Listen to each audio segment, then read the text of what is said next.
Good morning. It's 9 o'clock, and I would ask that we stand for the Pledge of Allegiance. I'd be happy to. I pledge Allegiance to the flag of the United States of America and to the republic for which it stands, one nation, under God, indivisible, with liberty and justice for all.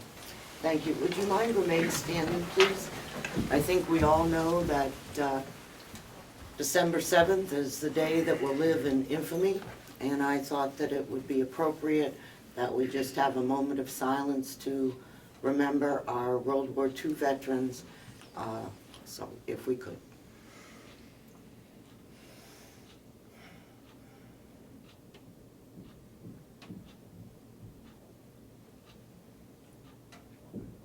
Thank you.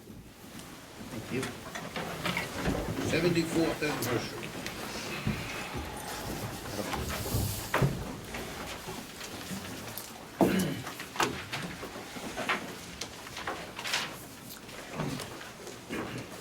I also would like to pass on and thank Jason Johnson, Pam Berlin, and Bob Murray for their outstanding work and their recognition at the Association of Counties for outstanding performance. And I know that we have a tremendous number of great employees here, and I want to thank you for your contributions to our county. Yes, Madam Chairman, Jason Henry. Jason Henry? Oh, I'm sorry. That was the name I was given. That was probably my error, I apologize. Well, Jason Johnson does a good job too. He did. When he was here. Yeah. Thank you. Okay, the purpose of our meeting today is to be presented the budget. This is an annual requirement, and it has to occur before whatever it is. And the commissioners have put together a budget for the county. And I would ask that we recognize that today is a public hearing. And so if there's anyone from the public that is here, following the presentation, we will recognize you to ask any questions that you might have. For the delegation, I think we all know that we have subcommittees that will begin shortly. And I would ask that if we have questions, that we funnel them into me, and I will get them to the administrator. And I ask that only because he doesn't need to answer the same question 25 times, or I guess 15 times. And so that way everybody will get the answers to all of the questions that are out there, and we can drill down when we are in our subcommittees. And I hope that I sent in to Ken about 30 questions that I had. And I would just ask that we, and of course, you know, when you send them to me, I'll get them out to everybody so that we're all on the same sheet of paper, and that we all understand where we are. So, Commissioner Sorensen, Yes, it's Madam Chairman. your budget, so would you? We have gone through the county budget. The board has acted on the figures that you have in front of you. I'm going to ask the county administrator to explain the budget to you. So Ken?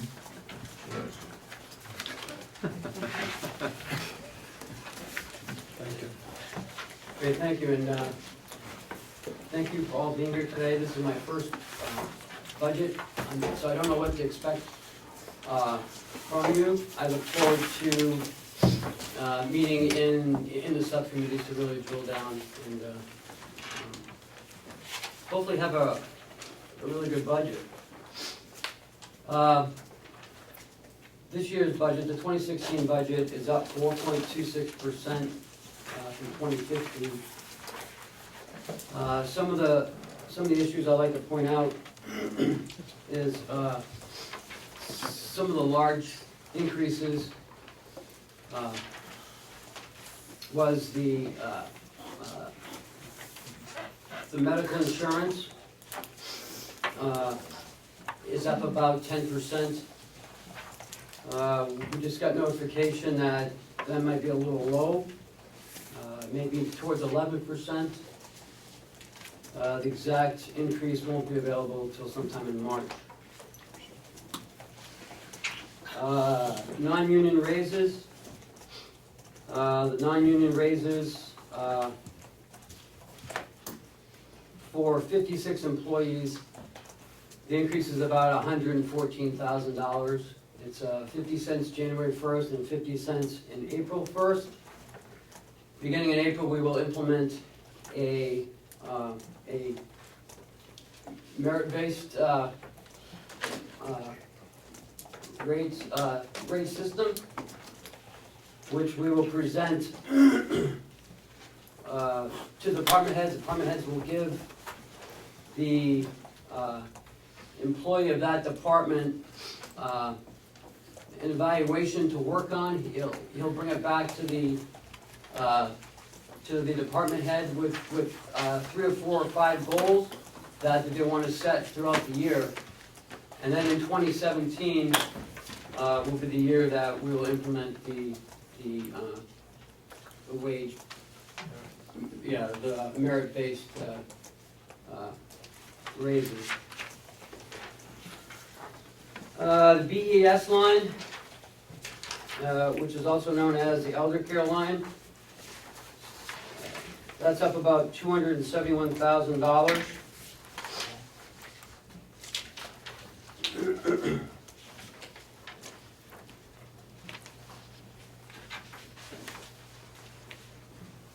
We've moved the medical insurance into 3 line items.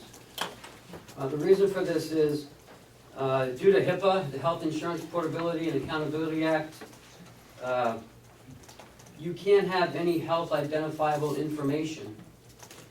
And in some of the budgets, some of the smaller budgets where there's 1 or 2 people or 3 people, you can identify with what that person has, what type of plan they have, and according to HIPAA, that is not acceptable.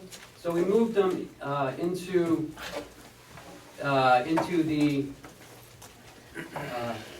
the nursing home, 1 line item in the nursing home, 1 line item in the admin building, and 1 line item in the jail.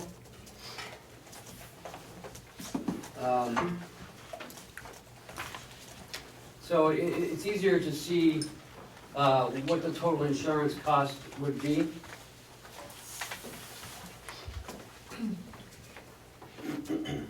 Our property and liability insurance, there was a slight increase in that. Workers' comp, there was a large increase in that, about $14,000 increase. But the unemployment actually went down about $12,000.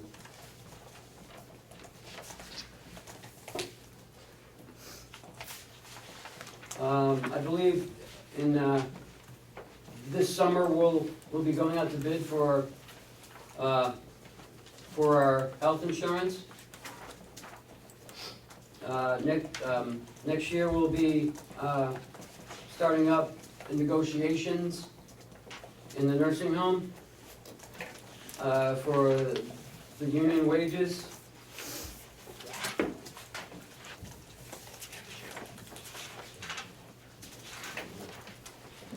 And the jail. So those are some of the, some of the large increases that you'll see. BES, Ken, BAS, yeah. BES, that's BEAS, yeah. huge increase. Yeah, it is. We didn't know that. Yes, sir. Did you have anything to add? Just a general comment. There'll be some reaction, I'm sure, from the delegation about how we've restructured this budget. The simple answer is that things like workman's comp, property liability, and unemployment comp are an entity cost. They're not related to individual employees or individual departments. They're more related to the policies and procedures that you have in place, how you interact with your employees, how active your joint loss management committee is, how you take care of your facility. That's what the insurance companies look at when they do their audits, when they come through, when they have their discussions with us. And they view how we file our paperwork and how we deal with our employees. So we've consolidated those costs into a format that is much easier for you to look at, to see what the costs are for the entity as a whole. It used to be spread out in the budget, and that was difficult to deal with, and wasn't as transparent as I like to be. So we consolidated that. As Ken mentioned, we've consolidated, due to HIPAA regulations, our medical and dental costs. They're easier to deal with that way, and we protect the identity of our employees and their privacy. As Ken said, I look forward to working with you in the subcommittees and answering each and every one of your questions. Thank you. I do have a question. Are there any new initiatives in the budget? I'm sorry, any new initiatives? I think there is a reoccurrence of an old initiative. You'll see the fiber optic project under capital improvements. That's $80,000. You've seen that before, but it did not come to fruition. So that's something that's very important in terms of bringing the county facilities together and allowing us to communicate. So we'll be pushing hard for that project. And And we Yeah. have a proposed new half-time position in the finance office for a payroll position.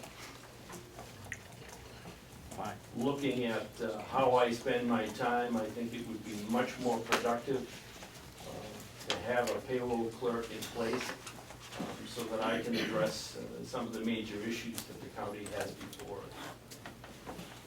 Beyond that, there's nothing really new. We do have excuse me. I'm sorry.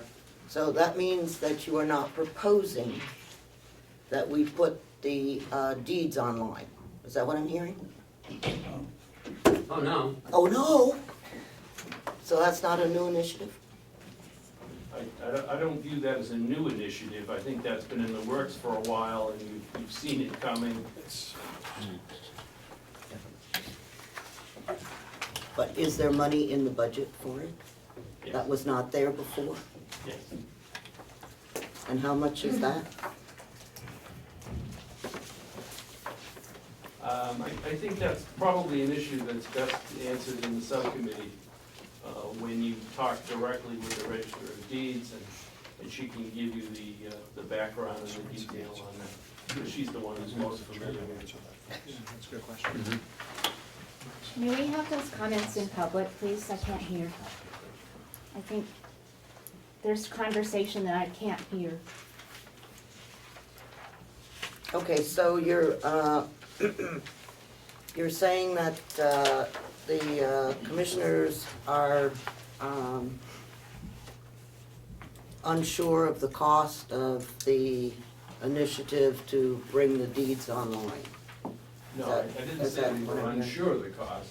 I'd say that the commissioners in administration are probably not the best one to talk about it.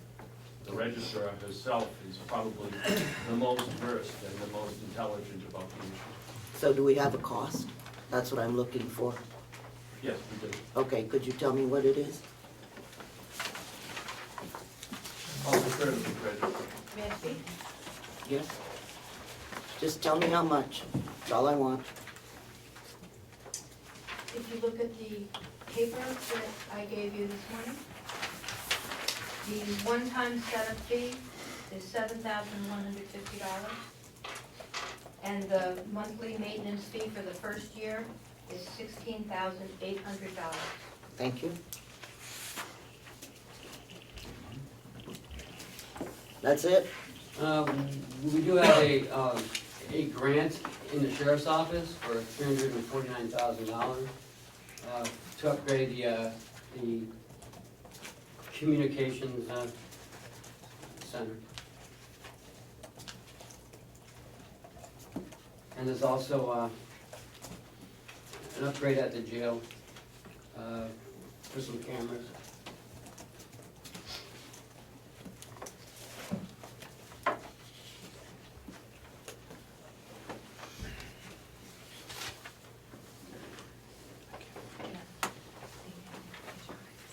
Okay, and that's it? No other people?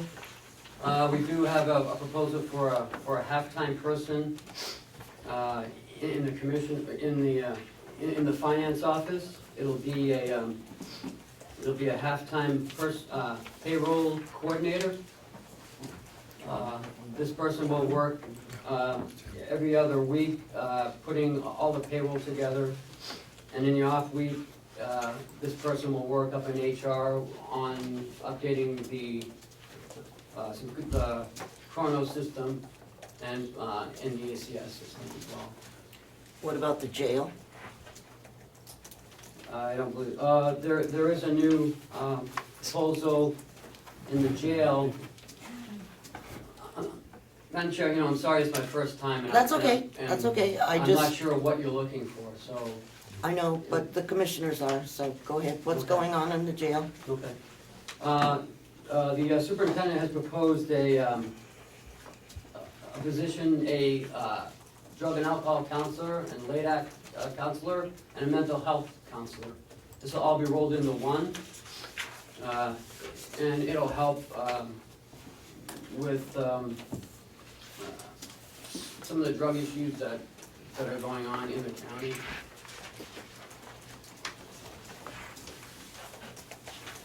And that's about, it's about 48,000.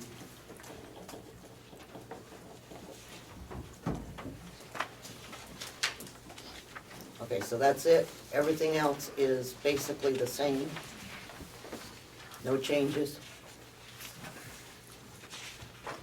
I do believe so, right, it's budget. I just want to get a number on the payroll person. Okay, go ahead. Thank you, Madam Chairman. Could I get a number for the part-time payroll coordinator, benefits, salary, all of that added up, please? It's part-time, so there's to be no benefits. Other than dental. Right, yeah. And the salary's about $15,600 Thank you. a year. All right, are there any questions from the public? Yes? It's Stan or Yes, please, and state your name if you would. Paul Conserveri. I'm a selectman in Waltonboro. And I guess when I saw the budget online, the total amount of the budget looks to be on, the new increase looks to be on top of the supplemental budget from last year. Did the supplemental budget not go away?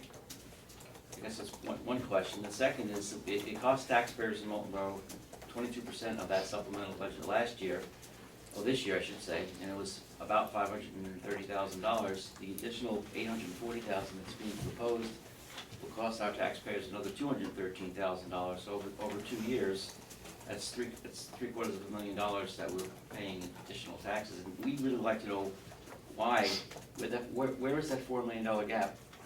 What is that, how can we account for that? Does we have an answer first, please? Yeah, the basic answer is that you have a supplemental budget because you were under budget, or the county was under budget. That doesn't go away, it becomes part of the base. So The increase is on top of that new base. Last year, This is the budget that should have been presented originally, but wasn't. I guess it doesn't satisfy my question, but where is the additional, what was under budgeted specifically? It's $4 million No, it was $2.4 million. and 800 something thousand this year, additional. Yeah, that's spread over the entire budget. It's not in one particular location. So you don't know the answer precisely as to what was under budgeted. You can't tell the public what that number, what areas that came from. Because I wasn't here at the time, it is Well, difficult. that's not a good excuse. Well, our taxpayers, our tax rate went up 22 cents this year.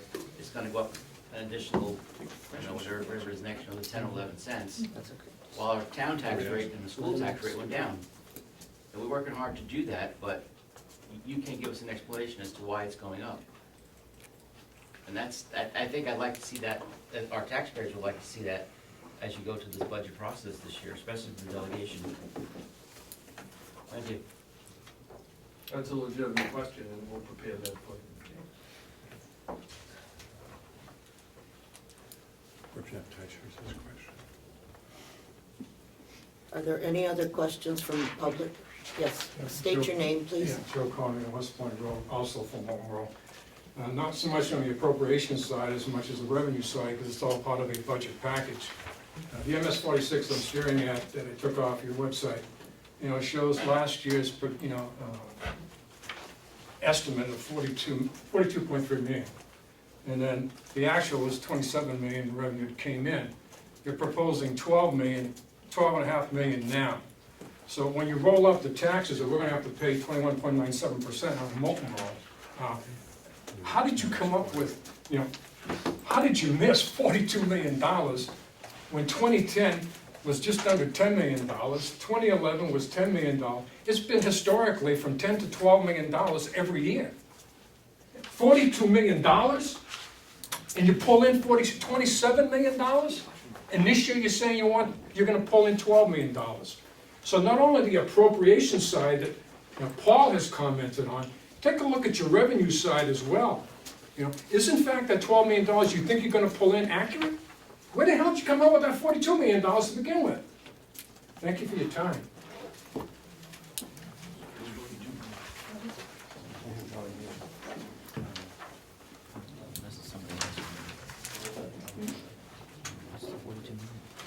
I think that's the,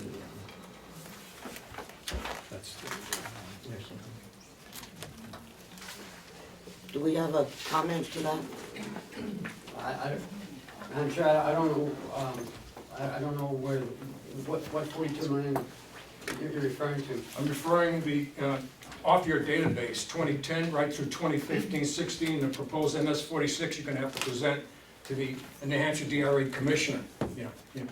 Town of Molten Grove can't refuse, because under RSA 85A, we can actually have our property seized if we fail to pay your county tax. All we're asking for are what seem to be reasonable questions from somebody who might have some semblance of financial background. I've got an MBA as well. I am certified as a paralegal.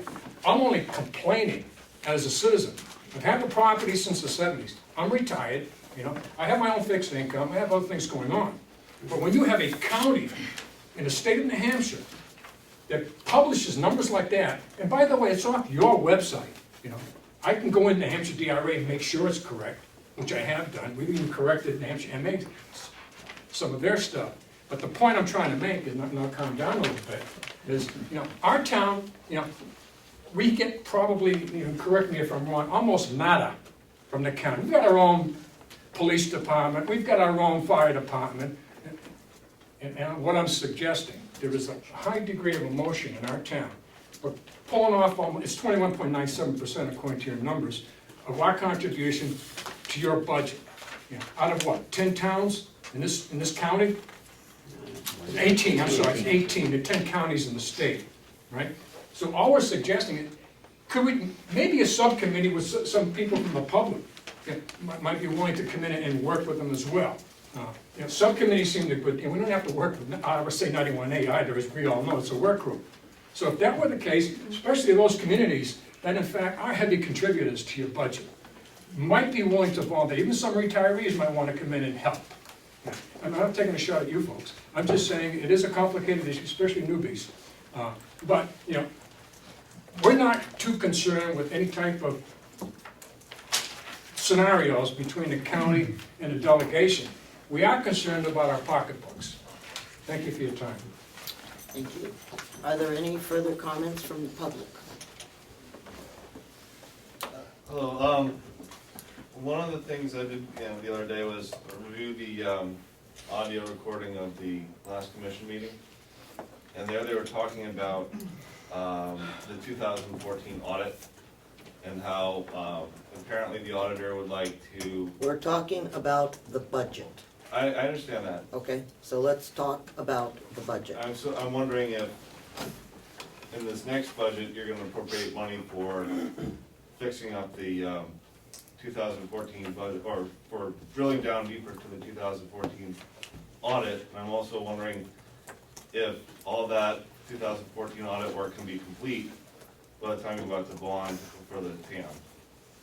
Well, And since the commissioners did not present that as a new initiative, funding additional money for the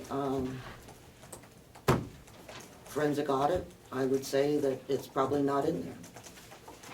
We did find It is in there, Oh, it. It is. 60,000. I wasn't aware I had to go through each line item. No, that's Madam fine. Chair. that's fine. I- So I guess the answer is that in the budget, the commissioners have put $60,000 additional for the audit. I guess the bigger question was, can we complete the 2014 audit and then go out to, That's, on time, that has on time? nothing to do with the budget.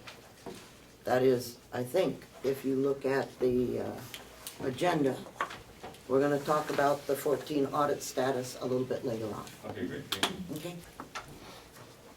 All right, are there any other public comments on the budget? Any other, okay, Representative Tysers, you had a question? No, I was merely hoping I could be helpful in helping the public to understand where they could find the information, but I think probably that should be a conversation for another time. Go ahead. Well, we have the meetings that we had the supplemental budget at, I think it was pretty well explained there. And there's not just one reason why things are going up, there are multiple reasons, and I'm sure you understand that from every town and from your own life as well. And one thing that sticks in my mind, and may not be the most important one, but we have not been paying for the nursing home bonds through our taxes. We've been paying through our undesignated funds, which we no longer have. So that's one reason that there'll be a significant increase. And I just want to assure you that the figures just aren't being made up willy-nilly without concern for taxpayers. May I respond, Madam Chairman?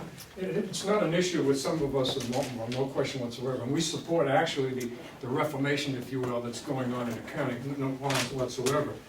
We could also bring up that you could look at the news page and say, well, Belknap County is considering merging, their nursing home with other folks. I'm not intending on bringing that up as well. We don't have any contention, some of us have no contention with what administration is doing, as much as if the numbers are there, keep it at a macro level, if you will, even an Excel program if you'd like, without getting into line item issues. No, I don't think there's too many people in town that are too concerned with, okay, how many people from Baltimore are in your nursing home? We're paying 22% of that. Should we get 22% of the head count going into your nursing home? I don't want to delve into that. All I'm suggesting is if you're going to put out macro figures, if you put out on your 2015 MS-46 form that a munchkin can read, and it says right there from last previous year, $42,338,632, you said you pulled in $27,168,734 then, but you're projecting $12,259,44.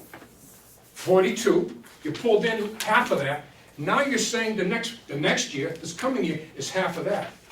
You know, not a rocket scientist, and then you look at historical data, pure numbers, no emotion, pure numbers. For the last 6 years, it's between $12 and $15 million. So at a macro level, you don't have to be a rocket scientist to figure out, okay, county's gonna pull in about $12 to $14 million a year in revenue. Okay, what are you spending? Oh, okay, gee, then we can figure out, without a calculator, figure, this is what we're gonna probably wind up paying in our taxes, you know? That's all I'm suggesting. As far as the uniqueness of every line item, I don't think there are too many folks in our town anyway, are too concerned with that. We leave that up to the delegation, or vote them out. You know, the point is, when you publish documents that are supposedly going to the New Hampshire DRA, and you forgot about $2.4 million, you know, okay, once or twice, but if historically, you go in and look at data, information is made from data, but if the data is accurate, information then could be less confusing. Now, I'll calm down a little bit, but there's a lot of emotion in our town right now. Thank you. Okay, so, I have distributed to everyone the budget. I asked that, I think we've had some good questions raised by the public today. And, I think that, the commissioners, have gotten the message. And, so I ask that we take the time to drill down, see what's happening, see what's going on. And I would ask the chairman of each of the subcommittees to try to schedule a meeting in early January so that we can begin our process. I know that this is kind of a crazy time of year and that it's more than likely it'll be difficult between now and the end of the year to get people together. So, the next item on our... Madam Chairman? Yes?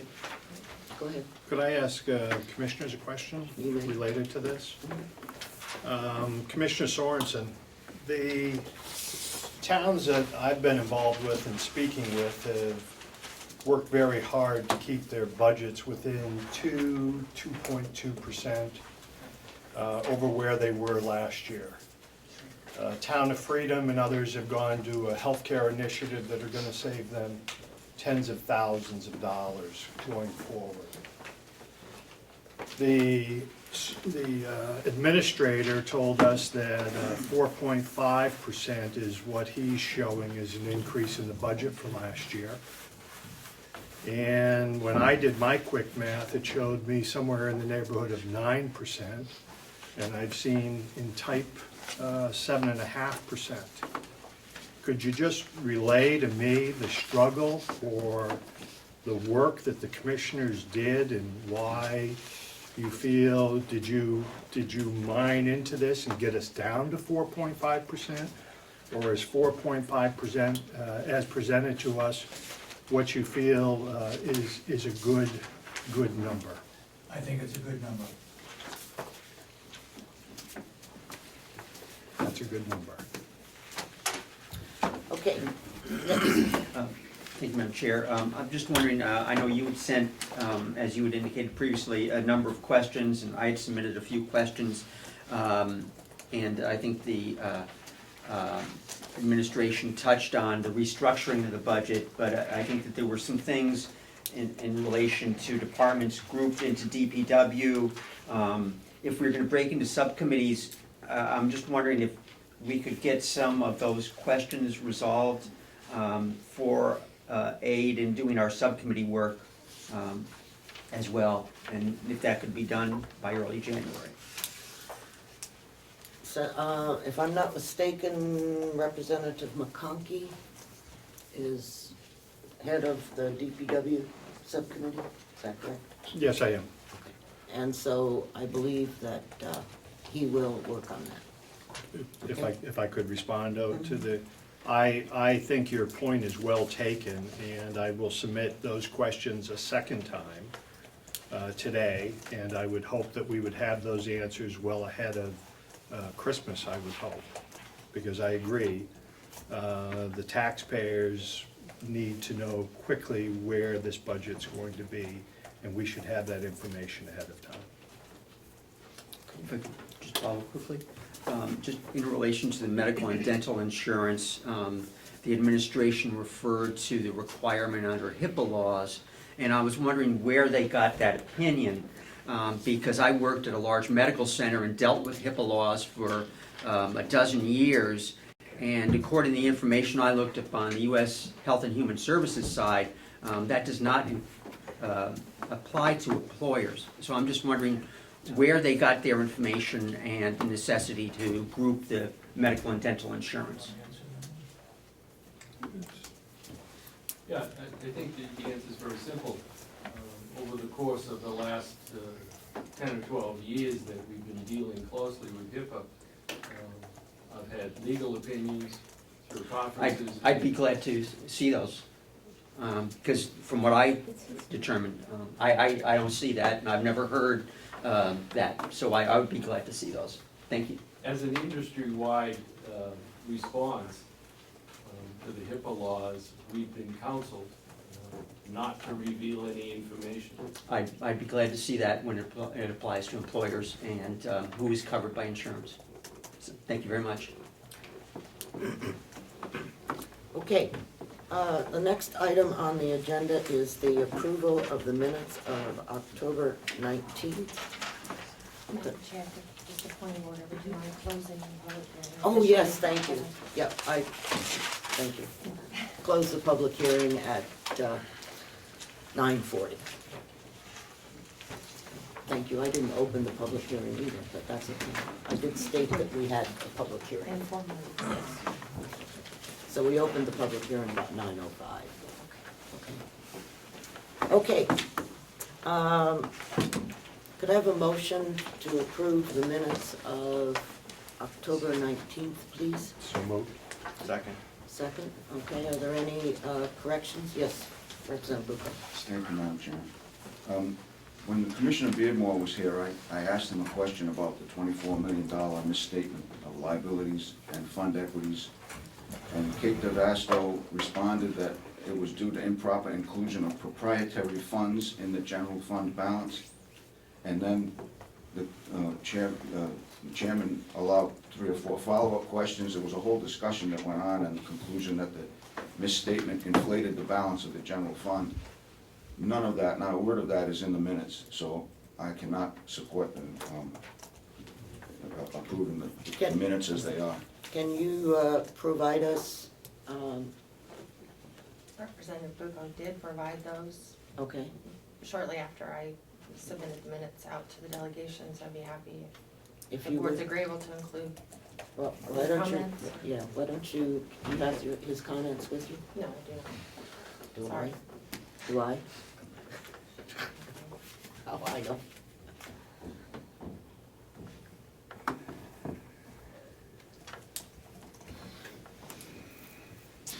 Okay, I think we can wait until next meeting. That's fine. I mean, my point is that that was, Yep, in their summary, they highlighted the $24 million misstatement. I thought it was a significant, I would agree. and you did allow 3 or 4 follow-up questions, so there was a whole Yeah. discussion that went on. okay, I apologize for that oversight. Yeah, thank you. We'll approve them next meeting. So just for formality's sake, would you like me to make a motion to table?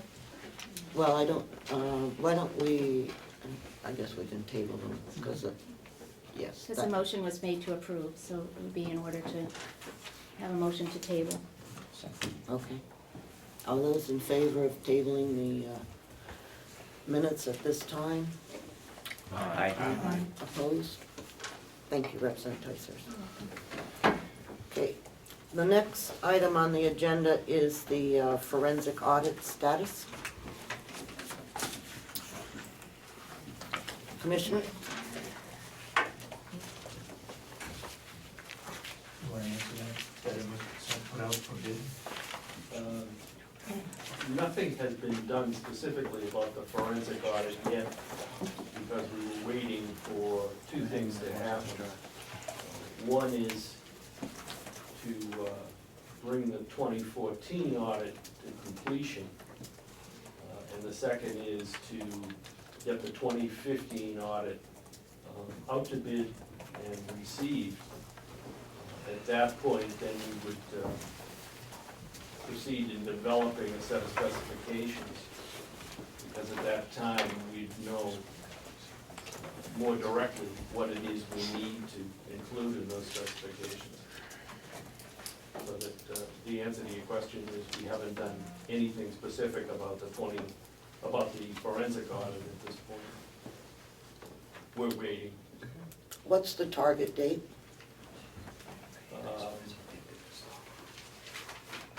I would say late in January, once we sign a contract with the new auditor. Then we'll have more data on which to base a sound request.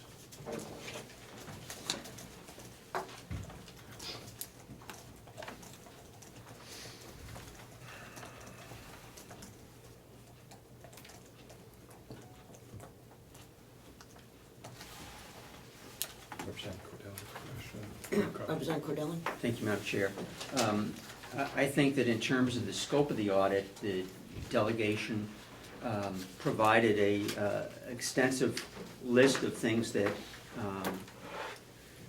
concerned many of us. So I think you have our feelings in terms of what needs to be looked at in terms of that audit. I do not understand a number of pieces for the delay, one of which is, you just indicated that by late January, you hope to have a 2015 auditor in place. When are you going out to bid for the 2015 audit?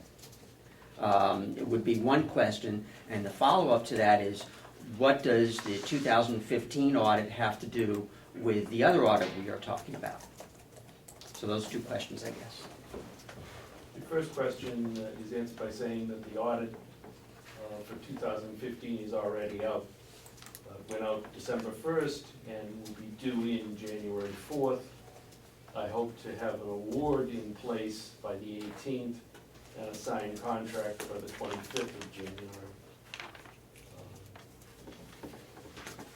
Is that RFP on the website?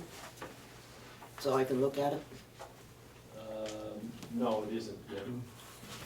But I can get you a copy of it. Well, we have a thing on our website that says RFPs, active RFPs.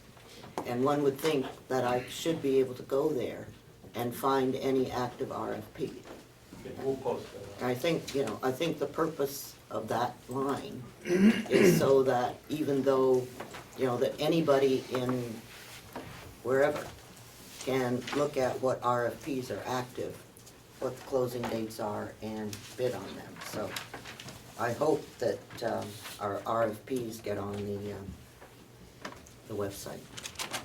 Okay, so you're looking at, you said January 18th, was that the date? But I would hope to have a bid award and a signed contract by the 25th of January. Okay. And then at that point, after some conversation with the new auditors and gleaning their advice, then I would put together an RFP for a forensic audit, depending on what kind of information they can give me. My real concern is that if we rush out with a forensic audit, that we'll be wasting the taxpayers' money. We may be imprudent doing that. I want it to be structured, I want it to be well-written, and I want it to focus on the issues that are really important. We've spent a lot of money on audits in this county. And I'd be very uncomfortable wasting the taxpayers' money on something unstructured. Thank you.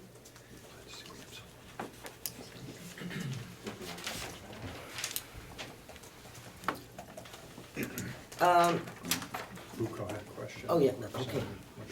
Thank you, Madam Chair. Representative Bucco, sorry.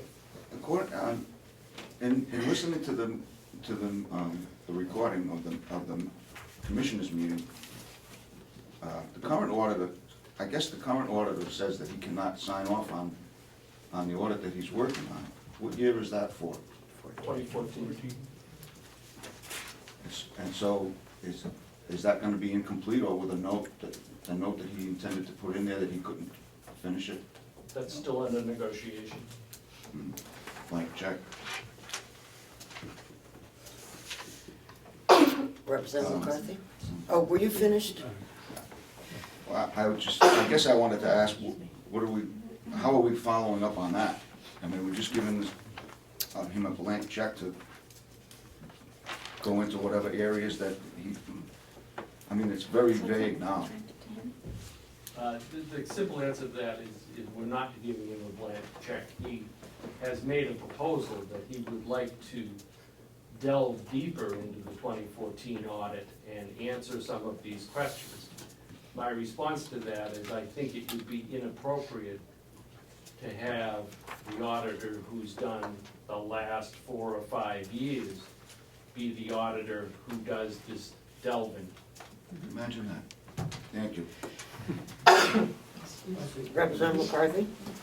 Thank you, Madam Chair. I'd like to also make a few comments relative to the meeting of December 2nd.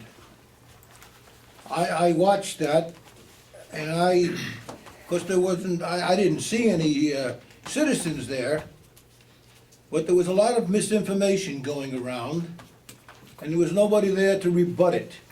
Meaning that if the citizens watch that on their televisions or whatever, they're gonna come away with the wrong impression. And one of those statements was that we don't need a forensic audit because DRA found no fraud. Well, that's not really a true statement. The DRA made it very clear they found no fraud only because they were not looking for it. That was not their mission. So you can't use that for a reason for not doing the forensic audit. Besides, there are some people who perhaps don't believe there was fraud. But I can tell you this, there were numerous violations of state law that went on in this county with the budgets over the past several years. Numerous violations. And that's what we're looking to take care of.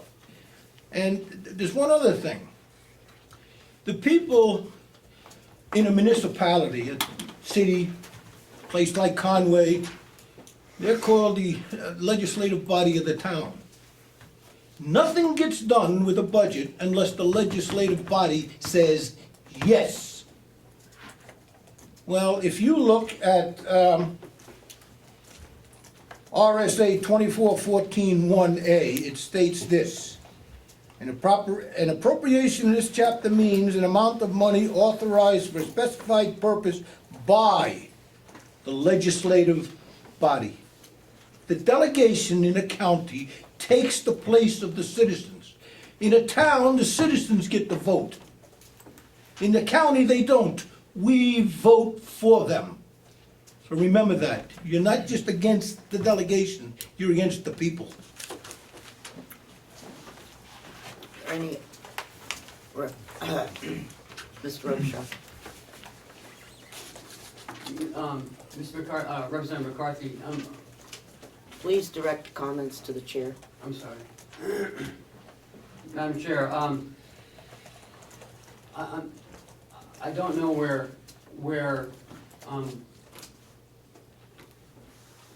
we said that we don't want to do a forensic audit. And when you mention the word forensic, it implies fraud.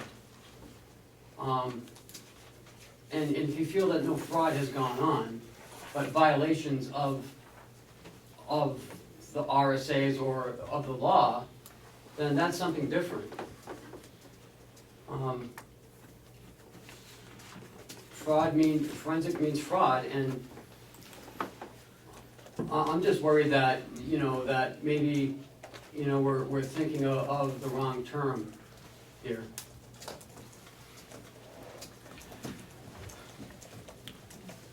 Okay. I don't think we need to get into discussions of terms. Our concern is that, I think, that we have identified several items that we believe are problem areas.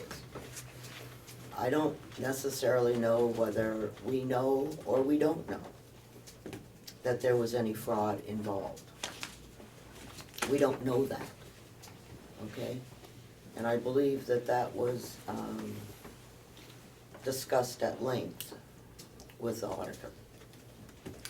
However, if we don't delve into those areas, then we don't know whether it was fraud or it was activities against the law. But whichever way it falls out, I believe that you're hearing from the delegation that we need to press forward with it. Now,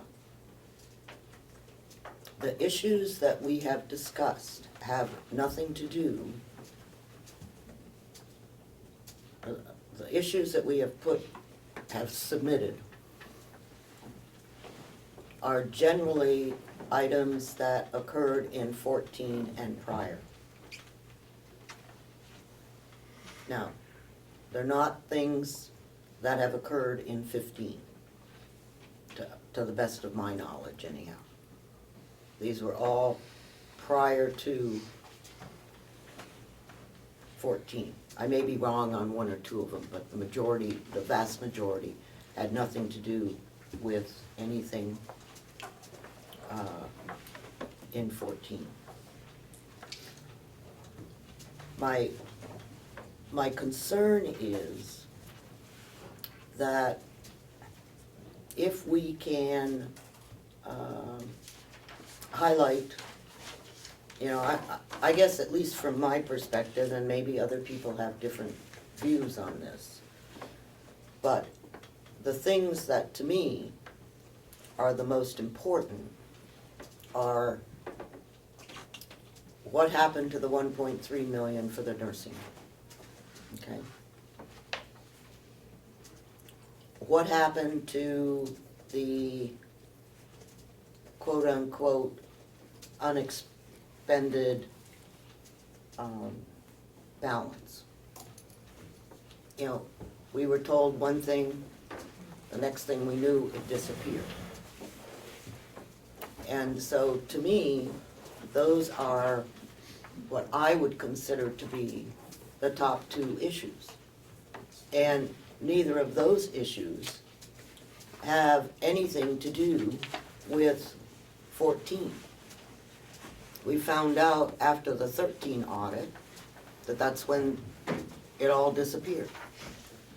So, discussing it with whoever's doing the 15 audit, I'm not sure is extremely necessary. If in fact we find the money, or it is expense, okay, the 13 audit showed it was expensed. Now we just need to figure out where it went, because there are definite law violations, especially for the bond money. We don't know, you know, who authorized it or who didn't, or how it was accomplished or how it occurred. And so those are the kinds of things I think that, you know, the delegation is particularly concerned about. And the other, yes, there are other things in there that I believe are important, but those two things, I think, rise to the top of what our problems are. So, yes, Representative. Thank you, Madam Chair. I'd like to make one final point, and that is, the delegation as a whole, is the only one authorized by state law to make an appropriation. And if the delegation appropriates money for a forensic audit, I don't see where you even have any question, how you can question it. The delegation makes an audit, makes an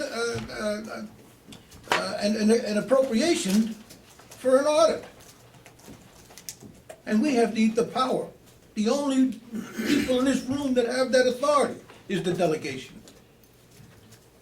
Why question it? Unless you're trying to cover something up. That wasn't necessary. That wasn't necessary, and I apologize. I would like to, Representative has a question, Madam Chair. just a second. I would like to mention that Commissioner Algren, I thought, did a very fine job in discussing the audit problems with the auditor on the tape. And I thank you for that. Representative Havlin. I had just a probably a blank statement on this. Under the DRA report, under the operational objectives, starting on page 14 and following through the following pages, there was a few problems with the cash controls for cash disbursements, section 1, segregation of duties in section 2.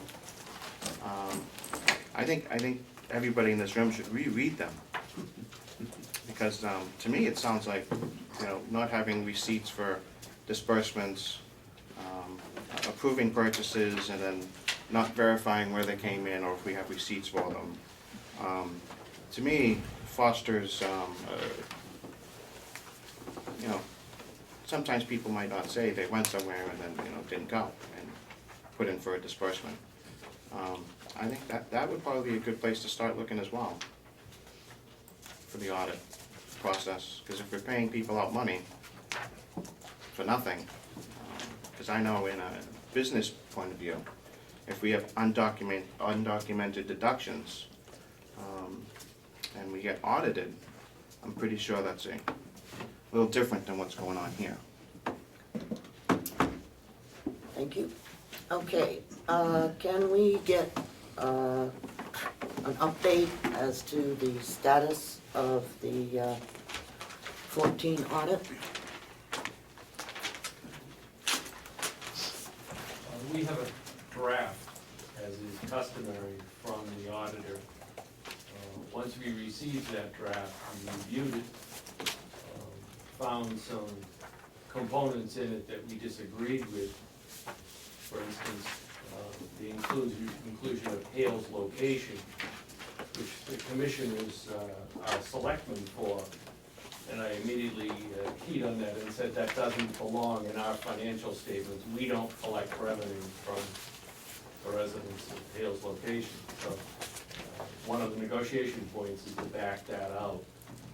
There was another point on the write-off of bad debt, uncollectible debt from Medicaid through the nursing home that we disagreed with the amount of and asked him to reduce that.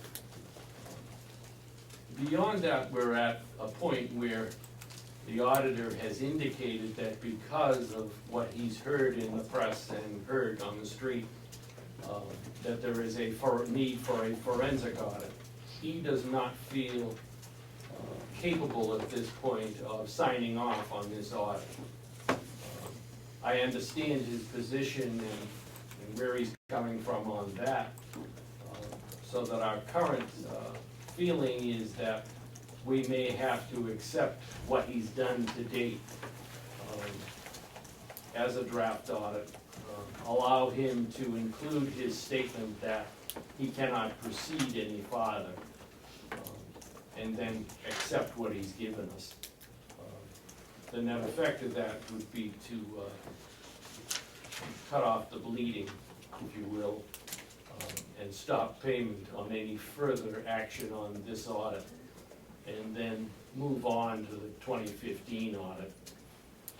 But all of that is still under negotiation, and we're still in a conversation with the auditor. I hope to have this wrapped up very quickly. Representative Cordelli? Thank you, Madam Chair.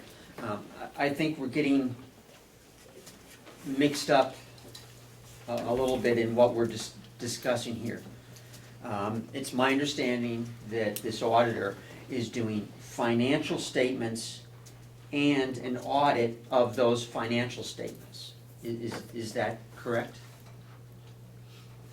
It could be classified that way, yes. What other ways could it be classified? Because then I'm at a loss, and I've already requested copies of all the engagement letters with this auditor. So, you know, I'd like to take a look at that to see what they've actually been contracted for. But we have you said we have a draft. Is that a draft of the audit or the financial statements? We're getting, you know, we need to have some clarity here as what we're talking about. The draft is a draft of the audit, which includes the financial statements.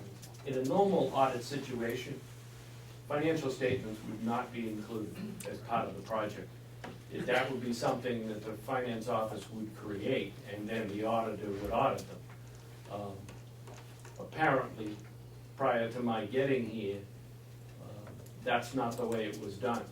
I don't understand why it was done that way, but that's the way it was done, so that there was a two-part process in this audit. So that the financial statements have been done, the draft of the audit of those financial statements is in our possession now. If I could follow up. So this auditor was contracted to do both financial statements and an audit. And as part of the scope of work that they have, they are doing both aspects.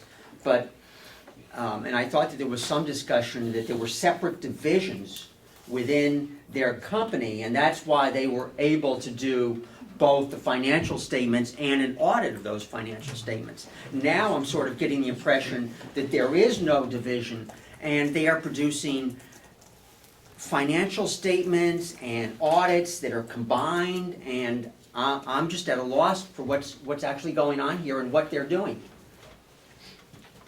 I don't blame you. Apparently he does, within his firm, he has this capability. And so, if I could follow up again, if this same process was followed for 2011, 12, and 13, and I have a lot of questions about the auditing done then, because we paid other auditors to do those also. But if we saw that this merging of audits and financial statements and lack of clarity between the two, why would we then proceed with having him do 14 on top of that? That is not a question for Chuck, okay? Yep. That is But maybe a question for the commissioners. That was a decision that the commissioners made, okay? And that's the way it is. They made the decision. We don't make those decisions. The commissioners determine who they want to do the audit. Now, you know, the fact that you may not like it or I may not like it is immaterial. What is material is whether or not DRA is going to accept that, and will we have the beginning position for our MS, whatever it is, that's due the 31st of March. And that's, you know, that's the key. And if I'm not mistaken, when the auditor has not had any management findings over the last several audits, and so, you know, that's the way it is. Okay. Representative McCarthy. Yes, Madam Chair, the finance officer brought up Hill's location. May I ask them a question relative to Hill's location? Commissioners, if you look through the RSAs, I'm sure you know, you'll find that unincorporated places, their budget comes under a different section, a different chapter of the laws. doesn't come under county, it comes under municipalities. And unincorporated places, municipalities, their budgets are lapsing budgets. But we haven't been doing that with Hale's location. We've been keeping an awful lot of money. Has that, my question is, has that changed? Are you gonna go to and make the Hale, and we do collect money from Hales, do we not? If I may, Madam Chairman, we have a clerk that collects the money from Hill's location. That stays separate. The only money that we get from Hill's location is $9,000 for the work that we do, and that goes into the general fund of the county. A follow-up? But do you And we not? have about $60,000 right now in surplus for Hill's location. We decided that we would keep that. Should a family move in with students that would go to the SAU 9 schools, it would eat up that very quickly. Follow-up? Yes, sir, I understand, and that's fine, there are exceptions that, you know, some money you can keep for contingency funds, et cetera. But are you basically going to treat from, in the future, the budget for Hale's location as a lapsing budget, and whatever is left over will be used to decrease the taxes for the following year? It would either be reduced taxes or would be a surplus in lieu of children that may go to the school. Now, Hill's location has put a request in for us, for that money that's in there now to be used for electrical work. That's not a responsibility of the selectmen in Hill's location. That's the association's responsibility.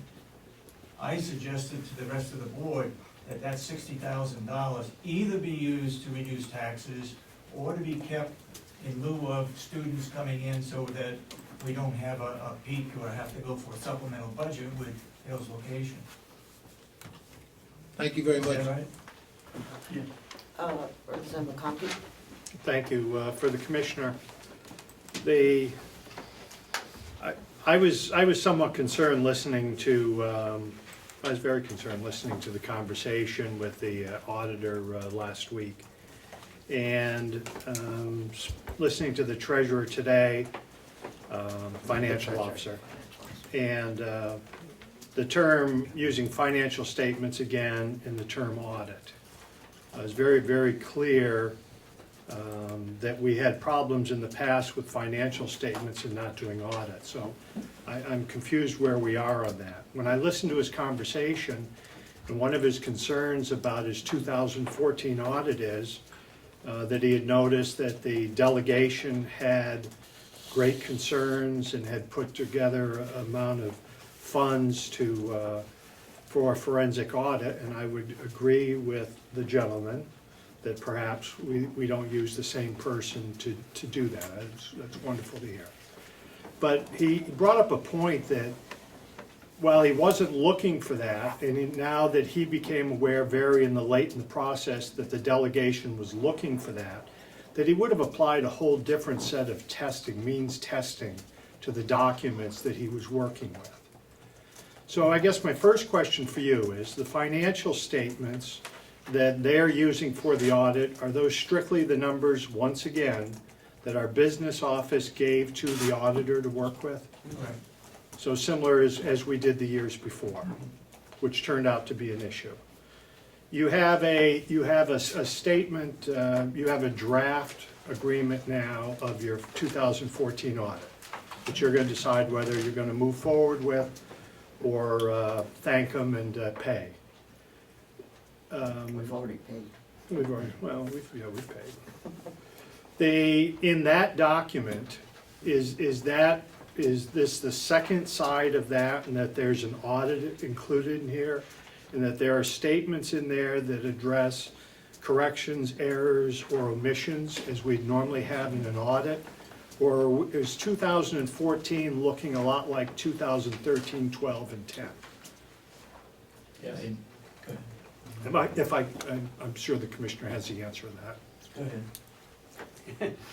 Wow. Yes, it looks very much like the other audits. There are audit adjustments, there are journal entries that are suggested in the audit, but there are no management findings, no audit exceptions, no recommendations for improvements, much So- like the other audits. Thank you, sir. And I'm on a personal level, I'm appalled by that. Because once again, we don't have an audit.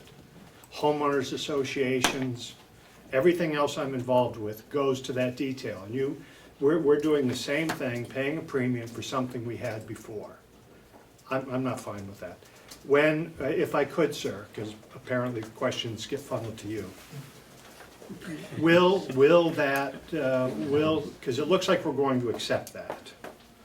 When will that be released to the delegation, the draft? I hope very soon.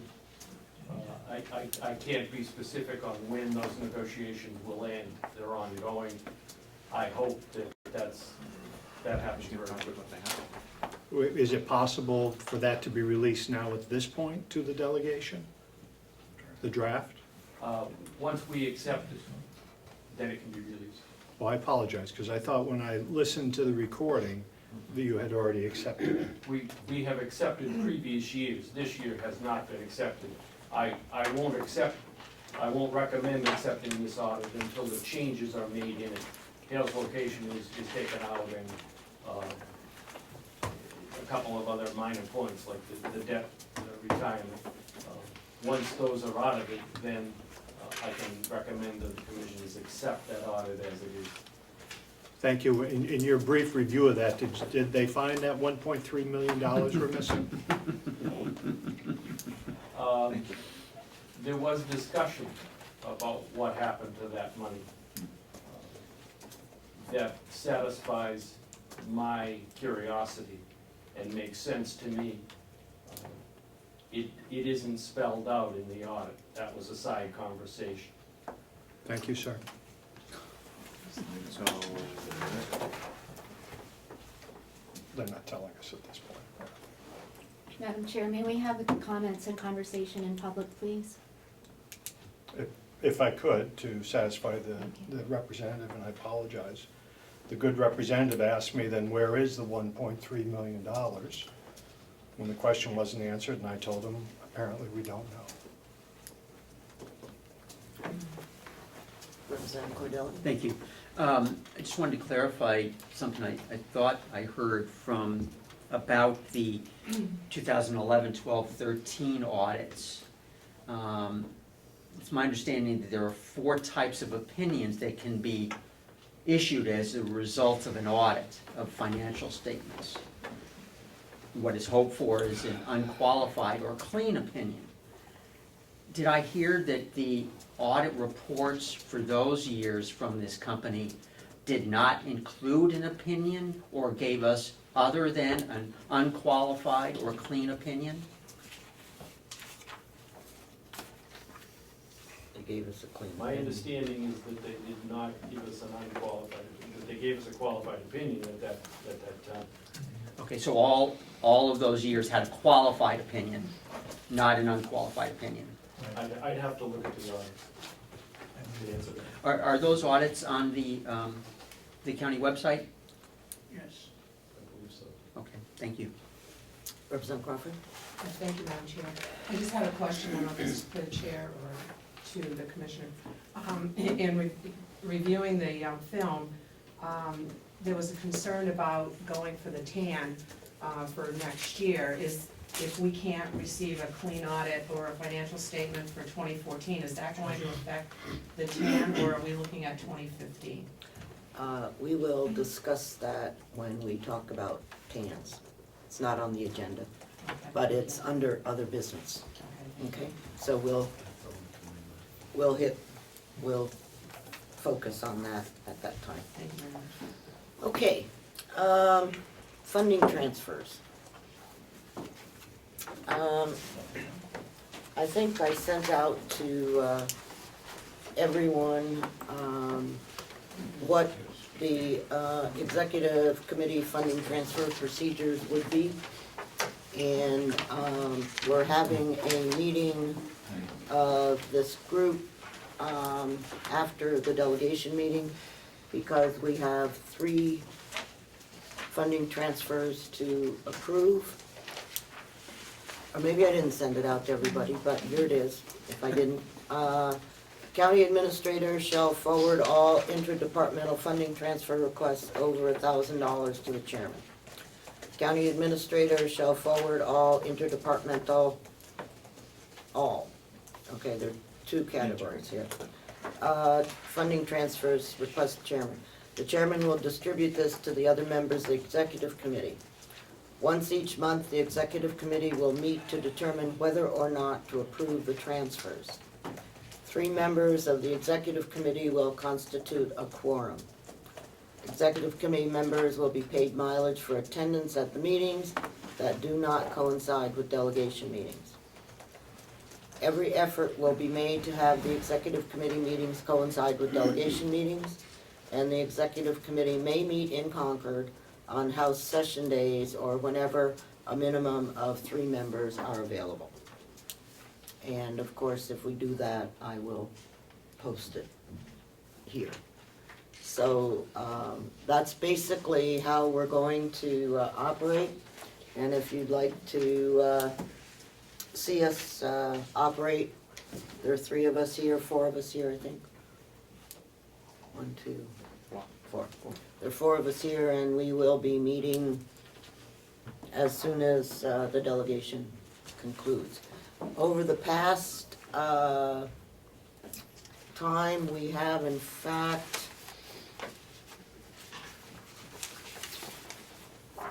approved items number 57 to 61. And those are on file downstairs, or if anybody would like to look at them, they're here. And the ones we're approving today are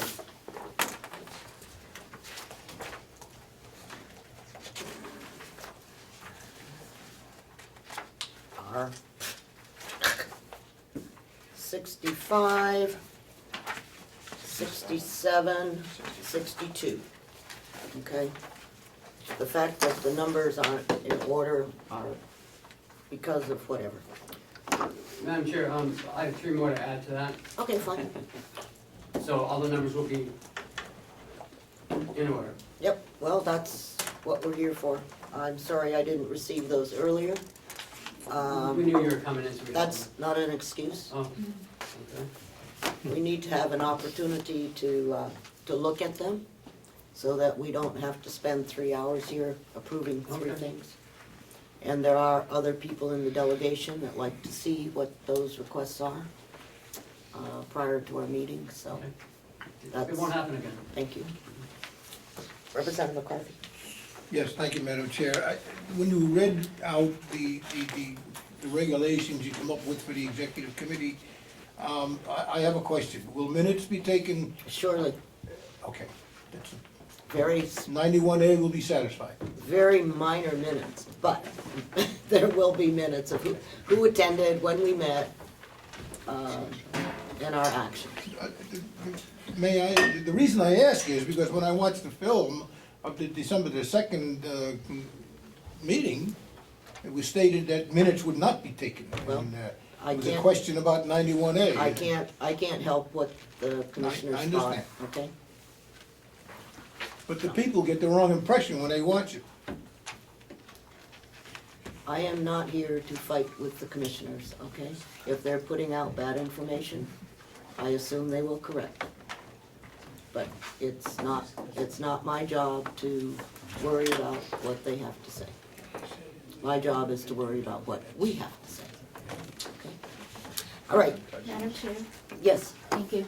Madam Chair, a year ago at our organization meeting, a motion was made to have the full delegation be the executive committee, and that motion passed unanimously. And so by law, the full executive committee needs to be considering and approving these transfer requests. we also passed a motion that said only for transfers. that there would be a 5-member executive committee. And that was approved unanimously by the delegation. And so that's why we have 2 terms. Oh, you voted against it? Okay, all right. If I remember correctly, if I'm wrong, I apologize. It doesn't matter. It matters. So that's why we have this group of people that are reviewing the funding transfers. And so, and you had asked, I believe, that I send you copies of those, and I think I have sent you copies of all of those, so. But that was the vote after the legislation passed, and that's where we are. Madam Chair, respectfully speaking, I don't believe that the delegation can choose to decide not to follow the law just by passing a motion. Well, thank you. Thank you. Okay. Yes, Just a point, that the law specifically states that at the first meeting or any subsequent meeting, the delegation can be formed. So are Or the we executive no longer committee. an The executive committee? committee. Because if so, then our entire process at the end of these meetings needs to be excuse me, reviewed. we're going to leave it like it is. If you're unhappy, do something. Thank you, madam. Okay, the next item on the agenda is one that we're going to postpone, which was the culinary school use of the old nursing home. I don't know, a month or go ahead. Chairman, thank you. Conversation with Len Martin, who was the head of this morning. I had told him the other day that it was not going to be on the agenda, and he told me he wants to come in at 11. I said, I'm not sure that he would be recognized, but he's more than welcome to come in at 11 o'clock because he's the public. So we are not at a position where the subcommittee will make a recommendation at this point. I did indicate to him that we will meet as soon as possible, to make some type of recommendations. When we did meet with him about 6-8 weeks ago, he did a presentation to us. There were some serious questions that we had that we made him aware of, and he was asked to make a business plan. I never received it as a chairman, assumed he was a no-go forward, and only recently was I aware that it was presented, but it was never sent to me, so we didn't have a meeting sooner. I think looking at it, and I did send a copy to the subcommittee members, there are more questions. I think the idea is wonderful, and I think there's more questions that we need to have answers that the subcommittee needs to meet to address these. I understand he did present this to the commissioners, but the commissioners never forwarded it to you? I did not receive it. Okay. But I did follow up based on an email you had sent me just the other day, and I did contact Ken, and he did send it to me. Okay. Okay, the next item on our agenda is $30,000 to be used from the Registry of Deeds equipment account.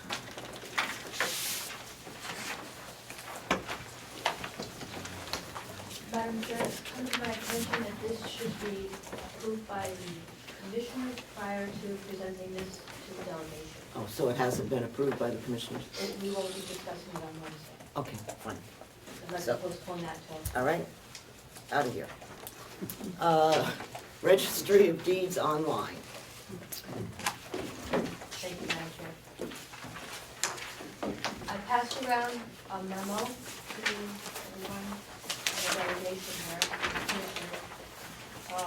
And the purpose of this is an informational meeting to apprise you of the modernization that the registry has been working for, and to ask your feedback for an early 2016 date to go online with access to the registry records. The Carroll County Registry will be ready to flip the switch and turn live online access come the turn of the year. The records will have all personal sensitive data redacted. The cost was the preparation for redacting, which was for the part-time person, there's a one-time startup fee, and then there's the monthly maintenance costs. And for this year, those total costs, well, for 2 years, for 2015, 2016, the total cost would be $29,190. The redacting is all done, so for next year in the budget, it would only be the $7,150 and $16,800. And the return on the investment, you've already spent the redacting. This is going to increase access at less cost to the general public. It will increase the efficiency of our office, the Registry of Deeds, and offices that use this information. And it will increase productivity of our staff. So how are we gonna pay for this? A temporary copy surcharge was put into place, and so far this year it's earned $17,906. By the end of the year, we project it to be over $19,000. The internet account access fee is projected to bring in an annual revenue equal to or more than the ongoing costs of providing this service. Since late October, we've solicited people to sign up for the internet account, and to date, we have over 100 subscribers. And to have this balance out and become revenue neutral, we only need 180 subscribers. As an example, Grafton County has a similar setup. They have over 340 subscribers, and I think we'll get there pretty quickly. So you can see the costs and the revenue right now, $19,000 from the copy surcharge, which will be in 2015 budget. And user fees to date, $22,240 we have ready to deposit once we go online. So I'm asking for your feedback. It's up to you. Can we go online with a early January date? Does that meet with your approval?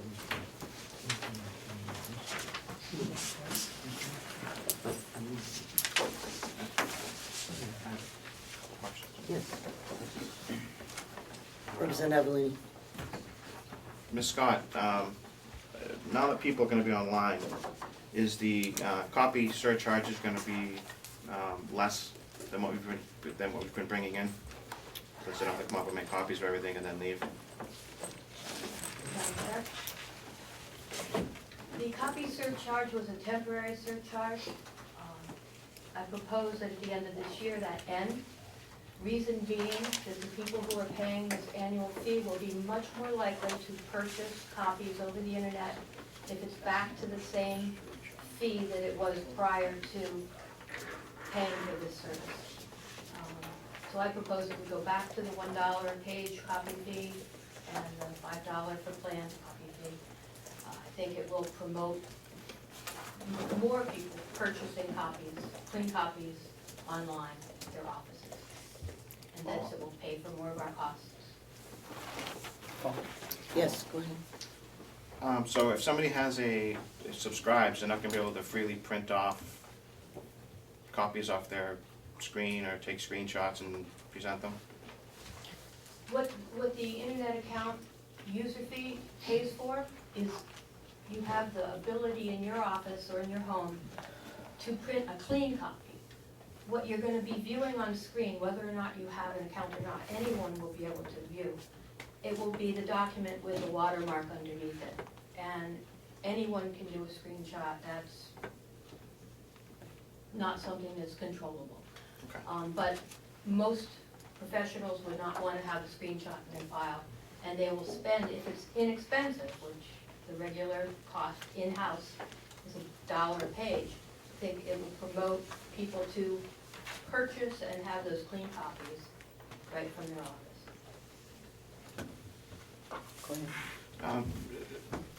Do we have to carry special insurance or different insurance if there was a discrepancy in the title search?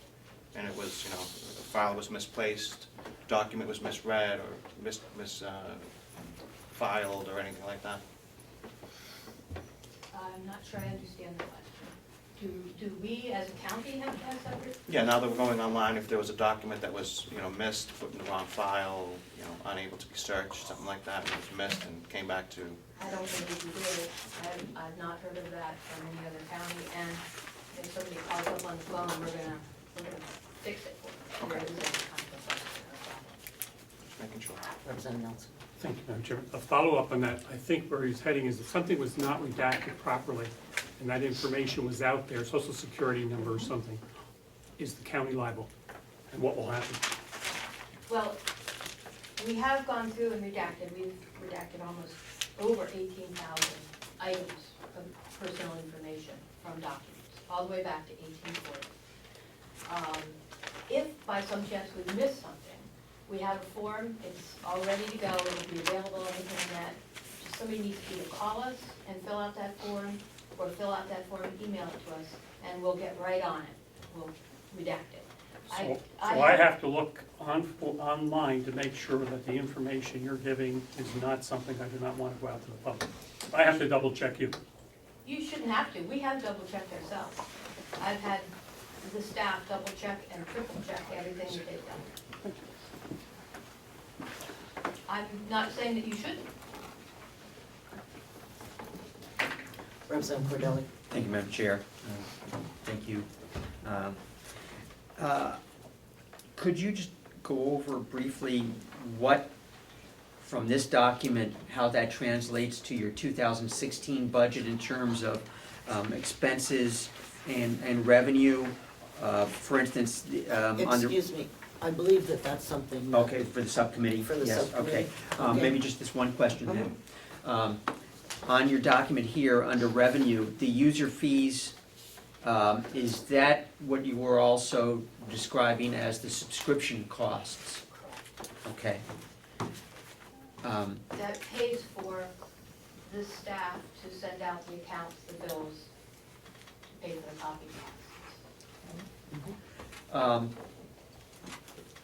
Is this data being housed here under the control of our IT consultant, or is it being housed and secured by a outside vendor?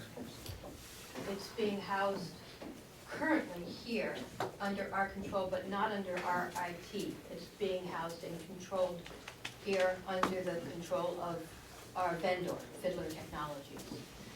Once we go online, there will be additional backup and additional security in that sense, because it will also be housed at their location. One One But more. we own the data. more? Right, They okay. don't own the data. Right, so they are responsible for the security, and that, all that is provided for in an agreement with Fiddler, and Fiddler was secured as the online vendor as the result of a bid, Yes. RFP. Not an RFP, but we are looking into that for next year.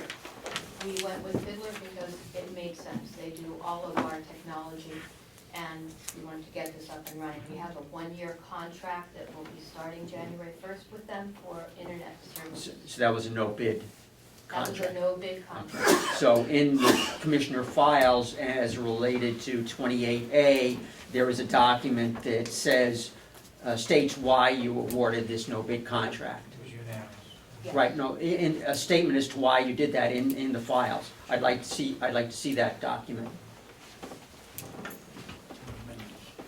Okay, I think that we will ask the Registry of Deeds Subcommittee to get together and bring us back a recommendation. I am not sure that we can start a new initiative without a budget being approved, because there was no money allocated for that initiative last year. And I'm not sure that we can do that with any legality. And so we may have to wait until after the budget is approved in order to spend money that has not been spent before. Just, you know, or we didn't have anything there to keep, so, I know that we had talked about this last year, but we didn't really put any money in for the service, so. We did put money in for preparation for the service. Right, And we're right. ready, and it's up to you as to when we make it available. So, I let Okay. our friends in the Registry of Deeds sort all of that out and come to grips with whatever needs to be done. Okay. And we'll be having a meeting sometime around the 15th or so of January, you know, however that works out, so it's not. Thank you. One comment. Yes. To Ms. Scott, if that's okay. Go ahead. I want to say that going online has been well received by a lot of people. I feel so. Very well received. Over 100 accounts so far, and Very well received. we have checks for that 22,000 ready to go. Thank you. Thank you. Okay. Other business. Mr. Treasurer.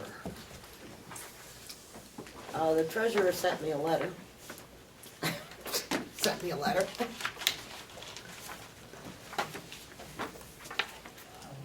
Requesting a TANs amount.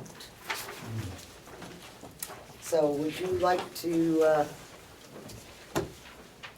I sent you a letter, Madam Chairman, because I think we need to do things in writing. Yep. So I requested that the delegation authorize me to go out for TAN borrowing in the amount of $20 million. Obviously, we don't have $20 million worth of taxes in the commissioner's budget. As I mentioned in the letter, I increased the TAN borrowing by 5% of our operating budget to accommodate for the fact that we have very little, if any, reserve or undesignated fund balance. That being said, we obviously can't borrow any more money than we tax for because of the tax anticipation note. We'll also be continuing the tradition, I guess, of doing a line of credit borrowing. I've discussed it with a couple of different banks. And one question that came up sometime last year or during the summer was biannual borrowing as opposed to annual borrowing.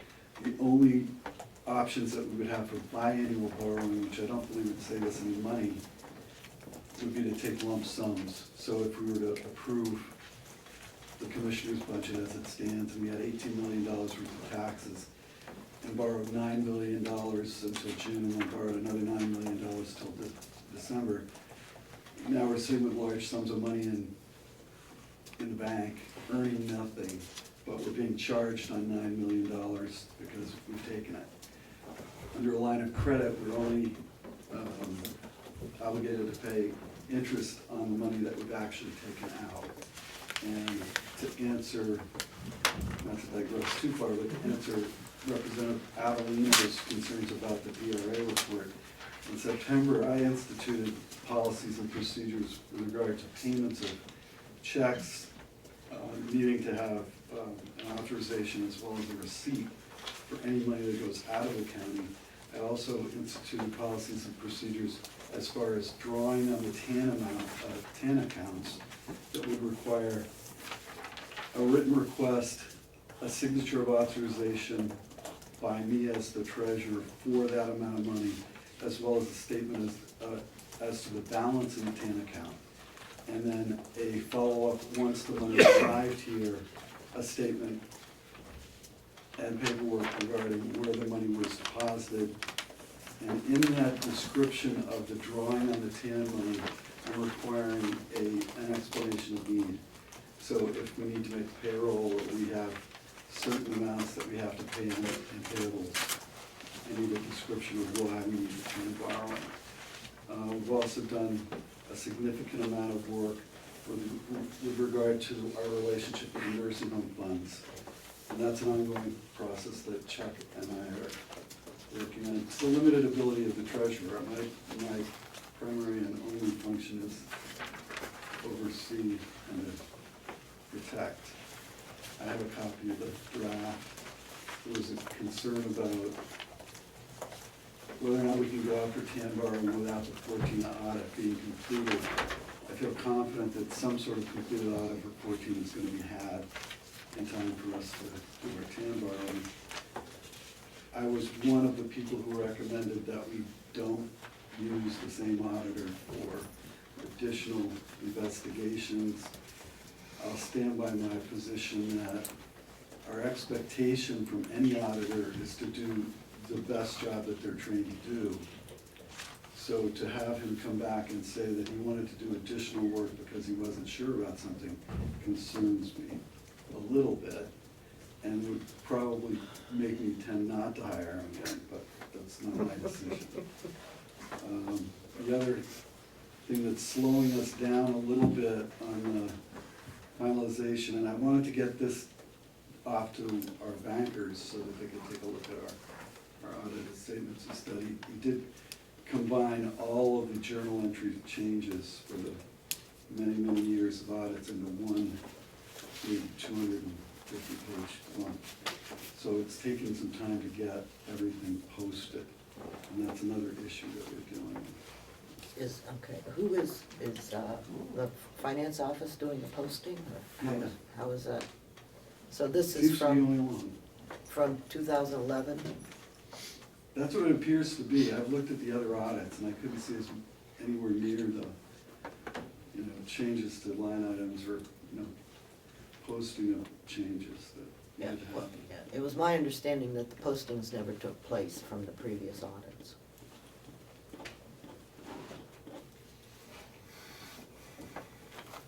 I don't have an opinion. I haven't seen any posting requirements from the other audit, so I can't have an opinion on that. That was my understanding. So I'd certainly entertain any questions about my request for a $20 million TAN authorization. Okay, I do have a Go right ahead, Madam Chairman. just, when on the budget that we got, we're not showing any expense against interest on TANs for 2015. It's on page 16 of 18.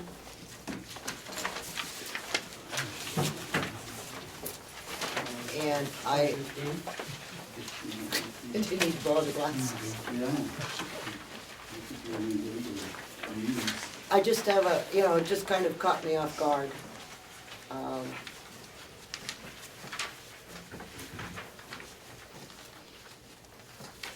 Says interest expense, TANs, 0.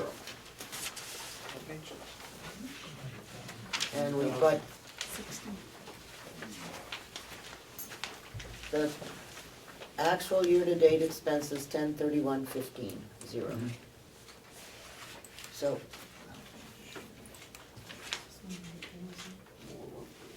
No, it hasn't been paid yet. Yeah, we're gonna be paying last year's TAN borrowing when we get our tax revenue in December. no, not the borrowing, this is the interest. No, I appreciate that, but for last year, that was your So- question. We're gonna pay last year's interest. Oh, so we don't pay interest until the It end? accumulates. Okay, maybe I need an understanding of this that I don't have. So, on our line of credit, we go out and borrow a number I can understand. We borrow $1,000. The interest is $3. Right. We don't pay that $3 until December? Right. Okay, thank you. The tax anticipation note, so the interest and principal are due in December. Okay. By December 31st. All right, okay. Thank you, yes. Thank you, Madam Chairman. Treasurer Albee, thank you. I'd like to back up to a little bit of the conversation you had earlier. We had a up and down year last year with finances. And one of the feelings collectively from yourself and from the delegation, I believe from you, was that we shouldn't be borrowing a whole year's worth of money in the beginning. And we talked about doing it in 2 stages. And so in the instance that we're talking about, you're talking about $9 million. So what in money terms would we anticipate that interest on the first $9 million to be if we were to borrow that all up front? I'd have to get you the figure. I'm just saying, is it $100,000, is it No, 30? I'd say it'd be under $100,000. Thank you. I haven't seen anything, whether it be our audits for 2014 or new policies in place for handling monies and how we transact. I personally, at this point in time, would much rather see that we borrow what it is we need for the first 6 months, my opinion, sir. If I could join the colloquy. Sir? I mean, you're well within your rights to limit the borrowing, I think, which might be a more cost-effective approach. If your concern is taking money out too quickly or the office having too much money in the bank, I think if we start looking at 6 months borrowing, our rate is gonna be a bit higher. I could certainly get you the number for that. But we are limited, I'm gonna say, currently by our line of credit method of usage, that we're well under 50% come June of our allowed borrowing. So I guess I'd have to get more clarity into what your reasoning would be, because there's no benefit to investing the money with the limitations that the treasurer has on where he can put the money. So getting a return on that $9 million, it used to be when you could get 6% or 8%, so you could balance out the cost of the money against the return, but currently there's no return at all for a $9 million deposit. Thank you. My concern was, and where I believe we left the conversation last year was, there was no need for the county to be borrowing, a whole year's worth of revenue. And I would defer to what you just said, that 6 months probably won't be half of our money. I would just like to see that we would look at what is that number. So from what I just heard, we probably don't need $9 million of $18 million for the first 6 months. So if it could work out so that we could find out if that was $7 million or $8 million, I'm sure in the next 6 months, I'm gonna be so enamored with the work that's moving forward and the efficiency that this government's operating in under, that next year it won't be necessary. But I believe crawling before we walk and flooding the accounts with money, in my opinion, would be better. And that's just my opinion, sir. If I might, under what the treasurer has said is that he will go out for a line of credit. And all that line of credit is that over the course of the year, he can borrow up to whatever dollar figure we indicate. However, on a monthly basis, he is only going to authorize withdrawal from that line of credit based on what has been established as procedures. So in month 1, in January, he may only have to borrow $500,000. In month 2, he may have to borrow another 1.5. So that comes up January and February, he has borrowed $2 million, but he hasn't, and that's what he will be paying on, as opposed to borrowing $9 million in January, when the interest on that starts accumulating. So that our interest costs will more than, I can't say that, but I'm sure it will be higher than a line of credit where you're only borrowing what you need to operate for that month. Yes? I think just to walk Representative McConkey through this just a little bit more, I think we're actually accomplishing what you want to have accomplished. Because there isn't a bank out there that will loan us $9 million for 6 months on a line of credit. So the pot of money would be $9 million in January sitting in our account, which I don't think is something that's gonna give you comfort. Correct. The line of credit, which is only available on an annualized basis, limits, or is self-limiting, and it is limited by your direction to me. Just, okay. Yeah, but my understanding was, and I apologize, thank you so much for that. My understanding was that in the past, if we had anticipation last year of $20 million, whatever the number might be, that we went out and secured that whole $20 million our line of credit, $17 million. And we had discussion that we would consider not doing that any longer, in that we only anticipate that we need that money for what, first 6 or 9 months? Thereabouts. So there was a discussion that pursued that we would only go out and ask for that line of credit for the amount of time that we needed it, and then if we needed to go back, we would do it again. That's what I was referring to. And I think if we looked at the track record, not to continue this forever, but That's fine. Thank you. the usage is not as heavy in January and February because you've got your tax revenues that have come in. But that said, you've always got cash flow needs throughout the year, and then at the end of the year, it jumps up a little bit. So just to give you this year, a month ago, we had $13 million in our TAN, or $3 million, I'm sorry, $3 million left in our TAN borrowing capabilities. And over the last month and a week, we've gone through, or needed to tap into that to another $1 million. We're getting out to the end of the year, and I'd like to end the year not having taken out all of the available TAN borrowing.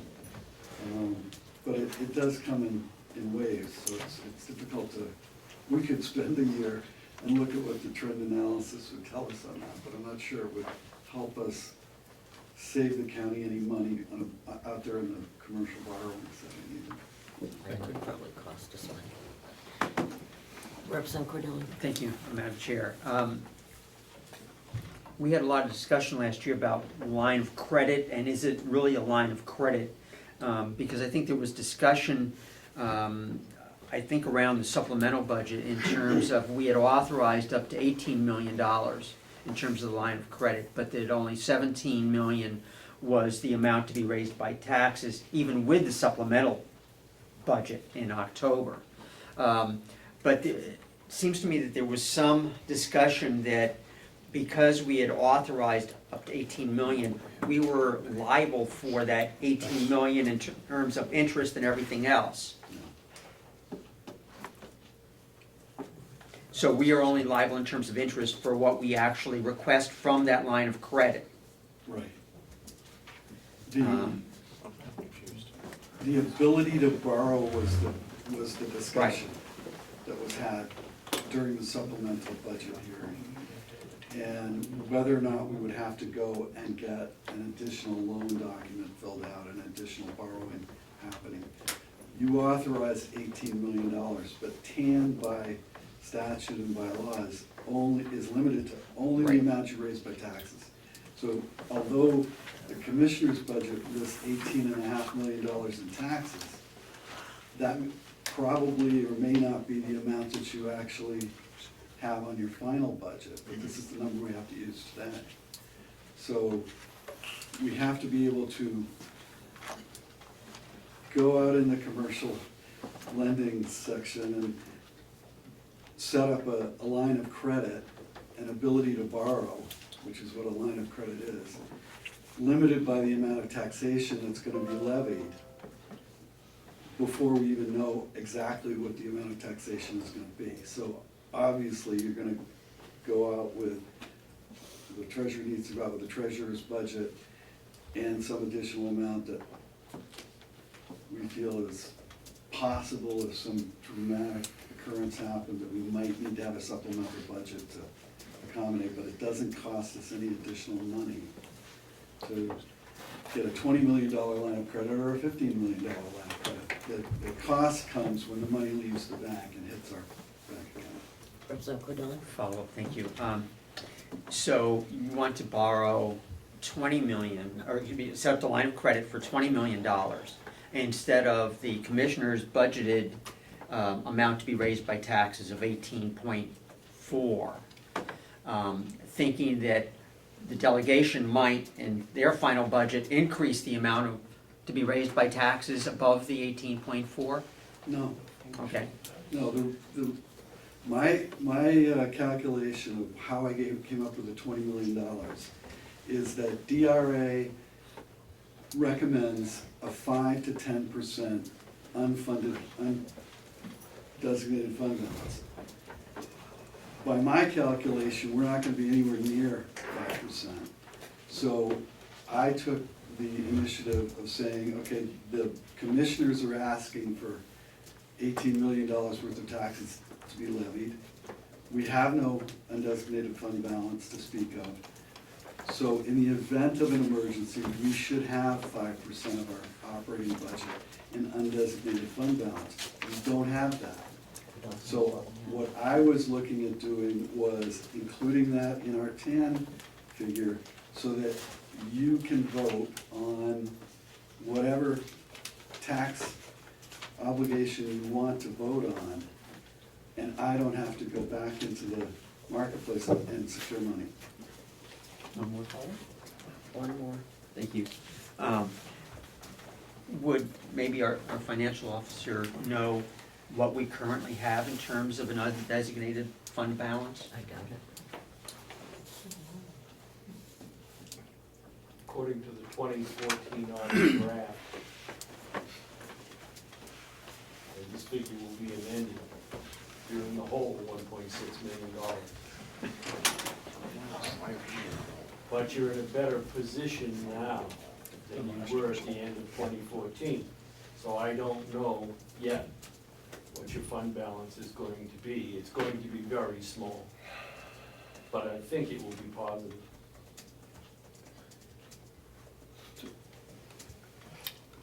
We're not talking about fund balances now. We answered the question, okay?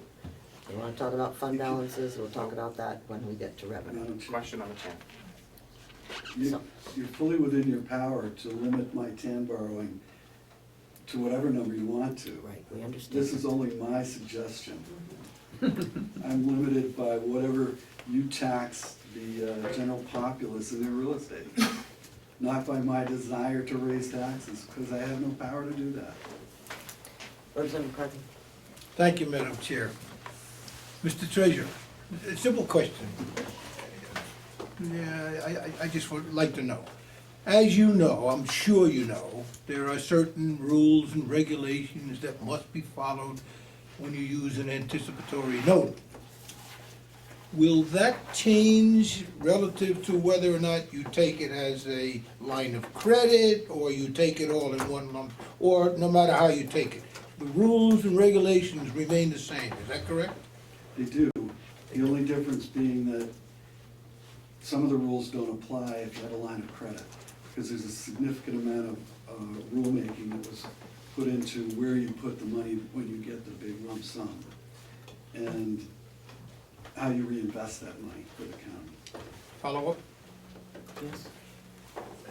As a line of credit, some of the rules do not apply. Well, there's perhaps a problem from this year's $17 million anticipatory note, where up to $2 million may have been used for to cover last year's budget. That's against the law. Will the line of credit allow that? The line of credit is established so that you can draw on a certain amount of borrowed funds in order to satisfy the needs of the county. How the delegation and the commission elect to spend that money is out of the hands of the treasurer. I need to take care of the money that you hold in trust for the people, to the extent that I am limited to your decisions and the commissioner's decisions on how that money's spent. Whatever happened to that $2 million is a discussion that you and the commissioners need to have, not the treasurer and you. But it was taken out as an anticipatory note rather than a line of credit. He couldn't do that. because of the law, right? Now you're saying it's between us and the commissioners. No, Well, there's that's, there's a tax anticipation note and a line of credit. We're talking about exactly the same thing. The line of credit is the structure of your tax anticipation note. It doesn't take the place of or change any part of the tax anticipation note legislation. But I thought I heard you say that Frank. the rules and regulations differ. if I, With the line of credit. if you borrow $18 million in January, okay, which is an option, then there are rules and regulations about where you can invest that money, okay? When we do tax anticipation notes, we don't have extra money to invest. We simply borrow as we need it. And so that's why he's saying that there's regulatory differences between the line of credit and, I mean, we may borrow a few dollars more than, but that's why there's a difference between borrowing the whole sum in January versus simply borrowing what you need up through month by month. And that's why I put in place the limitations and the need for documentation of drawing off the TAN account, because it needs to be for specific items that are current. That's the current policy. Did all of the delegation get a copy of what Chip had sent out on that?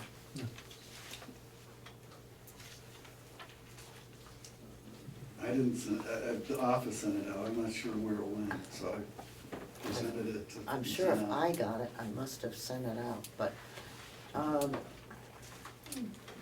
you just ignore what I sent, I understand. No, not all. It's on the top of my list when it comes. Bing, Yeah, you right. got mail. Okay. Ken, maybe you could resend that, or Chuck, if you would, your policy on that, so that, and I will get it out to everybody.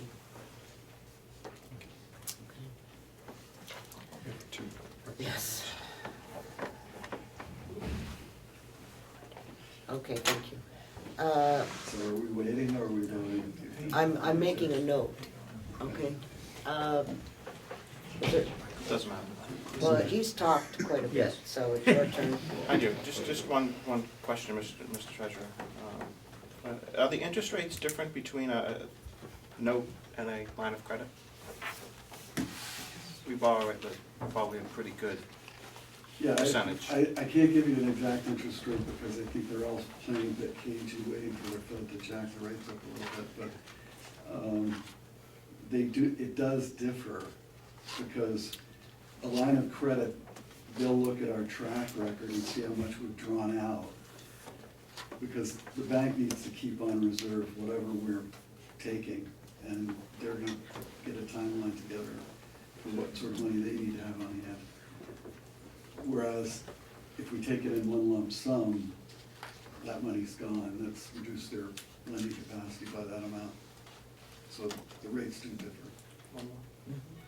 Is there any restrictions on taking the entire amount, putting in an interest-bearing account? No, there's, yes, there are restrictions, and they're in the statute of what I would have to do if we took the entire amount out. But having looked in the marketplace currently, I can't put it in the stock market. It's, limited to government bonds and short accounts and that sort of thing. And the return is just, on an annual basis, it's just not there to offset the cost of taking that amount out. The rate is not gonna be different if you take a lump sum, but the amount of interest that you pay is gonna be different. Because under a line of credit, you're paying only on the sums as you take them out. So let's say we get through September and we've only taken $10 million out. We've got $10 million worth of interest that we're paying. If we take another 6 or 7 out between September and December, we only have 3 months worth of interest on that money. So your actual interest cost increases if you hold the money as a big pile of cash. That said, if if the market were different, you'd be able to reinvest that money and offset that increased cost. And we don't do that now, or haven't done that in the past, or there's no? Since 2008, there's really been no viable return on investing that money. I mean, just as an aside, I remember when we got the $22 million bond money for the new nursing home, and I went to 5 different commercial banks trying to get some return on that $22 million, and was told flat out, nothing. You know, 0.1% was the most I could get out of any bank on a $22 million deposit. So there's not, currently there still is no return that makes the taking of a little bit of money make sense. Representative Cordova? Thank you. Yeah, just about. Thank you, Madam Chair. Just wanted to get the treasurer's opinion that if the delegation passes a motion for a line of credit for use in anticipation of 2016 taxes, would that limit use of those funds to cover 2016 expenditures? In my mind, it would, yes. I mean, I can It see. didn't last year. I can see no reason why, without your authority, that we pay anything except for 2016 expenses. Great, thank you. So, and I think that's where the problem arose the last time. Correct. Okay, is there any other discussion? So, the treasurer has asked for a line of credit up to $20 million. Okay, up to, in anticipation of taxes for the year 2016. So, could I have a motion to that effect, or if you don't like the 20 million, we can use a different figure, but there has to be a dollar figure in there so that the treasurer can go to the bank and say, this is the dollar figure that I have been authorized. Madam Chair, I'll move $20 million that the treasurer has requested. In anticipation of taxes for 2016. 2016, Up to, up to. up to. Discussion. Yes. Is Oh, do I have a second? I'll second. All right, thank you, Bill. if you could just bring me where we're at, the commissioner's budget presently is 16 million, 16.5? 18.5.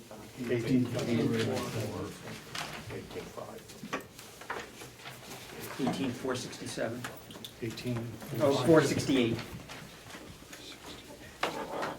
Madam Chairman, I would like to amend that amount to be 18,468,000. I'll second that for discussion.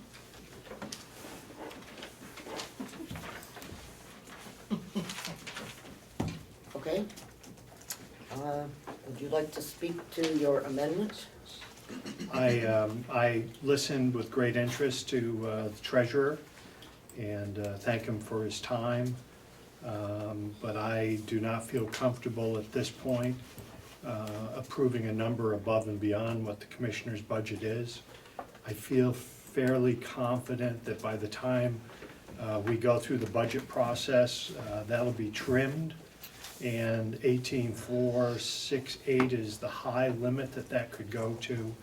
And I would respectfully ask that others join me, and we'll trim a little here. Okay, go ahead. Just a point of clarification, and Mr. Treasurer, you can correct me if I'm incorrect on this. You cannot spend one dime more than the actual amount to be raised by taxes. That's correct. So whether it's 20 million or 18.5 million, you know, frankly, at 20 million, if the taxes come in less than that, you cannot spend 5 cents more than what the actual amount to be raised by taxes is. That's correct. So, With that understanding, then, I would suggest that we give him his 20 million. Representative McCarthy? And another point that I would like to have cleared up by the treasurer is that not a single penny can be used for anything other than the 2016 approved appropriations in the budget. Is that correct? That's correct. I thought I made it clear with reference to Bordelli. This is your money. I mean, you could approve $100 million today for TAN borrowing. I'm still limited by whatever you charge in taxes. I mean, that's the limitation that's put on any of this money.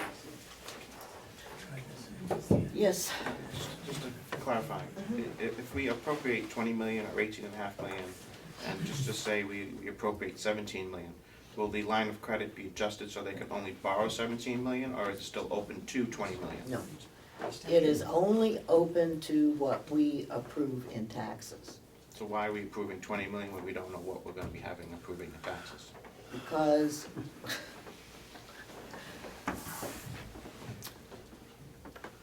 no matter, we could have a motion for $50 million, okay?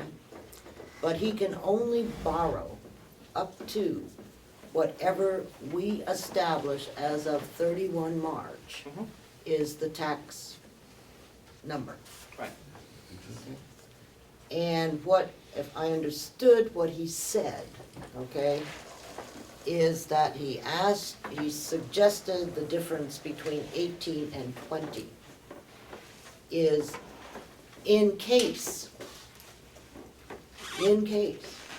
okay, we ran into a situation like we ran into last year, okay? Now, we are not going to run into that situation this year, but he would like to not have to go back to the bank and say, ooh, Just give them a little wiggle room. yeah, and that's all it is. Yes, Just, and maybe an example that you've already talked about will make it clear. You have, from my estimation, very, very, very little undesignated fund balance. A question was asked, what happens to my identity with the Registry of Deeds? And let's assume for a second here that the registry makes a mistake and somebody gets hurt and they sue the county. And now you've got $1 million worth of liability that you didn't know you were gonna have today, but you haven't allowed for any additional taxation to cover that $1 million worth of liability. So there are any number of occurrences that probably won't happen, but you shouldn't go into the year without any sort of cushion at all. That was my position, but it's certainly up to you guys. General question asked. okay. Is there anyone else on the delegation that hasn't spoken, that has a question? Get up there, Tom. Okay. Representative McCombs. Thank you, Madam Chairman. Last year, I think I've read this in the paper, we ended up with a bit of a deficit. And we needed to pass a supplemental budget. And the goal of that supplemental budget was that we did not need to come back to this table again, that was a whole number, and that we would end our year even. What I heard from the finance officer was that it looks preliminary, and I don't know who's where, but we might be in the hole at this point after throwing $2-point-something million. We might still have another hundreds of thousands or $1 million in the hole. Crawl before we blanket give money where it is. $18.5 million after all the hard work of our commissioners to keep our tax rate down, have come up with this number. I'm going to accept that number, that's the amount of money they need to run this county at this point in time. And I would not want to see us throw even the thought out there that we're going to raise any more money than we need to. I stand by my motion. I hope you'll join me. Okay, I have a amended motion on the floor for $18.5 million to borrow up to in TANs. All those in, Just Point of order, it's not actually an amended motion, it's an amendment. Right, it's an amendment Okay. to the motion, I think is what I said.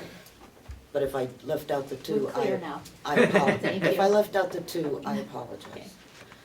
Okay, all those in favor of the TAN's number being $18.5 million for 2016, please raise your hand. 1, 2, 3, 4, 5, 6, 7, 8, 9. Opposed? 3. Motion passes. So it is 18.5. Okay. I've given some wiggle room there, Madam Chairman. And I will sign this as the delegation chairman because the clerk is not here today. Point of order, Madam Yeah. Chair, we need to vote Vote on the amended motion. Oh, you're right. Thank you. Oh, well, what the heck. I don't think we need a roll, do we need a roll call? Anybody in the mood for a roll call? Okay. I'm sorry. Representative. If they could, Madam Chair, just hold their hands up a Yeah, little bit so I we will. can catch Okay. everybody's vote. All those in favor of the 18.5 million amended, that's the amended motion. The motion was originally for 20, so on the amended motion, 18.5 million. Okay. Okay. It's easy if you said who didn't vote. All right, That's where I'm opposed? going. Okay. So, on the amended motion, the vote was 9-2, correct? Okay. All right.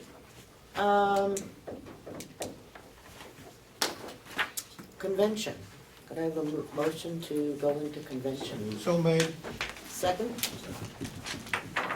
Okay, all those in favor? Opposed? Okay, I have, one motion to, approve up to $18.5 million in anticipation of taxes for the year 2016. I'll make that motion, Madam Chairman. Okay, second. All those in favor? Aye. Opposed? None? Motion to come out of convention? So moved. So made. Seconded. Okay, all those in favor? Aye. Opposed? Okay, thank you. I have, before we adjourn, I just have two things. No, we've had public input. Number one, the committee to discuss the financial things that need to be approved will be meeting at 11:25. And at 1:30 today, Jason and anyone else that wants to talk or listen to what's going on with drugs in the jail and in the You want to talk about drug court? It's probably a better term. whatever, we're gonna be talking about drugs anyhow, and what we're going to do in the county. So if there's anyone in the delegation that would like to attend that, you're more than welcome to. Yes, Two things. One is where will that meeting be held? Right here? Okay, and then I have another item in other business. oh, I'm sorry, That's excuse me. okay. Is it now okay? Yeah, Okay, so we are at the halfway point in this term, and I went through the minutes of the last year to see what we've actually accomplished as a delegation. And given the amount of time and effort that we put into it, I'm really very disappointed. And I hope that we can do much, much better in the year to come. And if we're going to do that, we need to make some changes ourselves so that we can have a better relationship with the people that we have to work with, like it or not. And I'd like us to be a little bit more conscious about the words that we're using, because we can see that we're having really serious financial consequences for some of the words that we're using loosely. Maybe we need to take a minute and ask if we understand things before we state them or stick to our guns on them. I also want to ask that we be a little bit more conscious of our nonverbal communication, because that counts too. I don't believe that any elected official or employee should have to come in public to face an elected body whose members have the title honorable and be subjected to smirks, laughing, sarcasm, eye rolling, etc. And that happens routinely here. So I'm asking that we hold ourselves to a higher standard. I understand that we get angry. I get just as angry as anyone else. My manners are not always the best and I slip. But I'm going to commit to being more respectful and working proactively toward a better relationship for the benefit of the county. And I hope that you will join me as well. Well, thank you very much, Representative Ticehurst. I can only suggest that this apply to everyone in the room and not just the delegation. Because as I listened to the tape the other day, I heard comments like, well, the delegation doesn't want to pay attention to what we have to say and they just ignore us. Or I hear things like, I can't believe that this is something that I got and I don't understand it, from one of the representatives. So I am trying very hard, and I think all of us are, to put those things aside, because we, as the legislative body, need to go through and do the budget and make sure that we get our questions answered the same way every time. And so if you noticed, we asked folks to please think about what they were saying. And we will continue with that. And I know that the subcommittee chairman will follow through in their subcommittee. So I look forward to this time. And are there anything else for the good of the order? Seeing nothing, could I have a motion to adjourn? Are you gonna do the line item transfers after this meeting? Yes. Was that meeting posted? Yes. I'll see it. Well, I can't help it. I called down and posted it, so It was posted. I have no idea. I called, I made the commitment. I've also posted the meeting at 1:30, so. All right. Could I have an adjourn? Public input? No, you had public input. Why? Did you have The something? public hearing, not at this meeting. Go ahead. I did, so the commissioners have a tax budget of about $18.5 million. How much would that, how much is included to build back the surplus, if any? To do what? I couldn't hear you. To build back the surplus. I believe there was $100,000 put in. Okay. Okay? Okay. Could I have a motion to adjourn? Second? Yep. All those in favor? Aye. Aye. Okay, the executive committee, please stay. Can I have 1 minute? Yep. Yeah, I found it. 2 minutes. I found it. Thank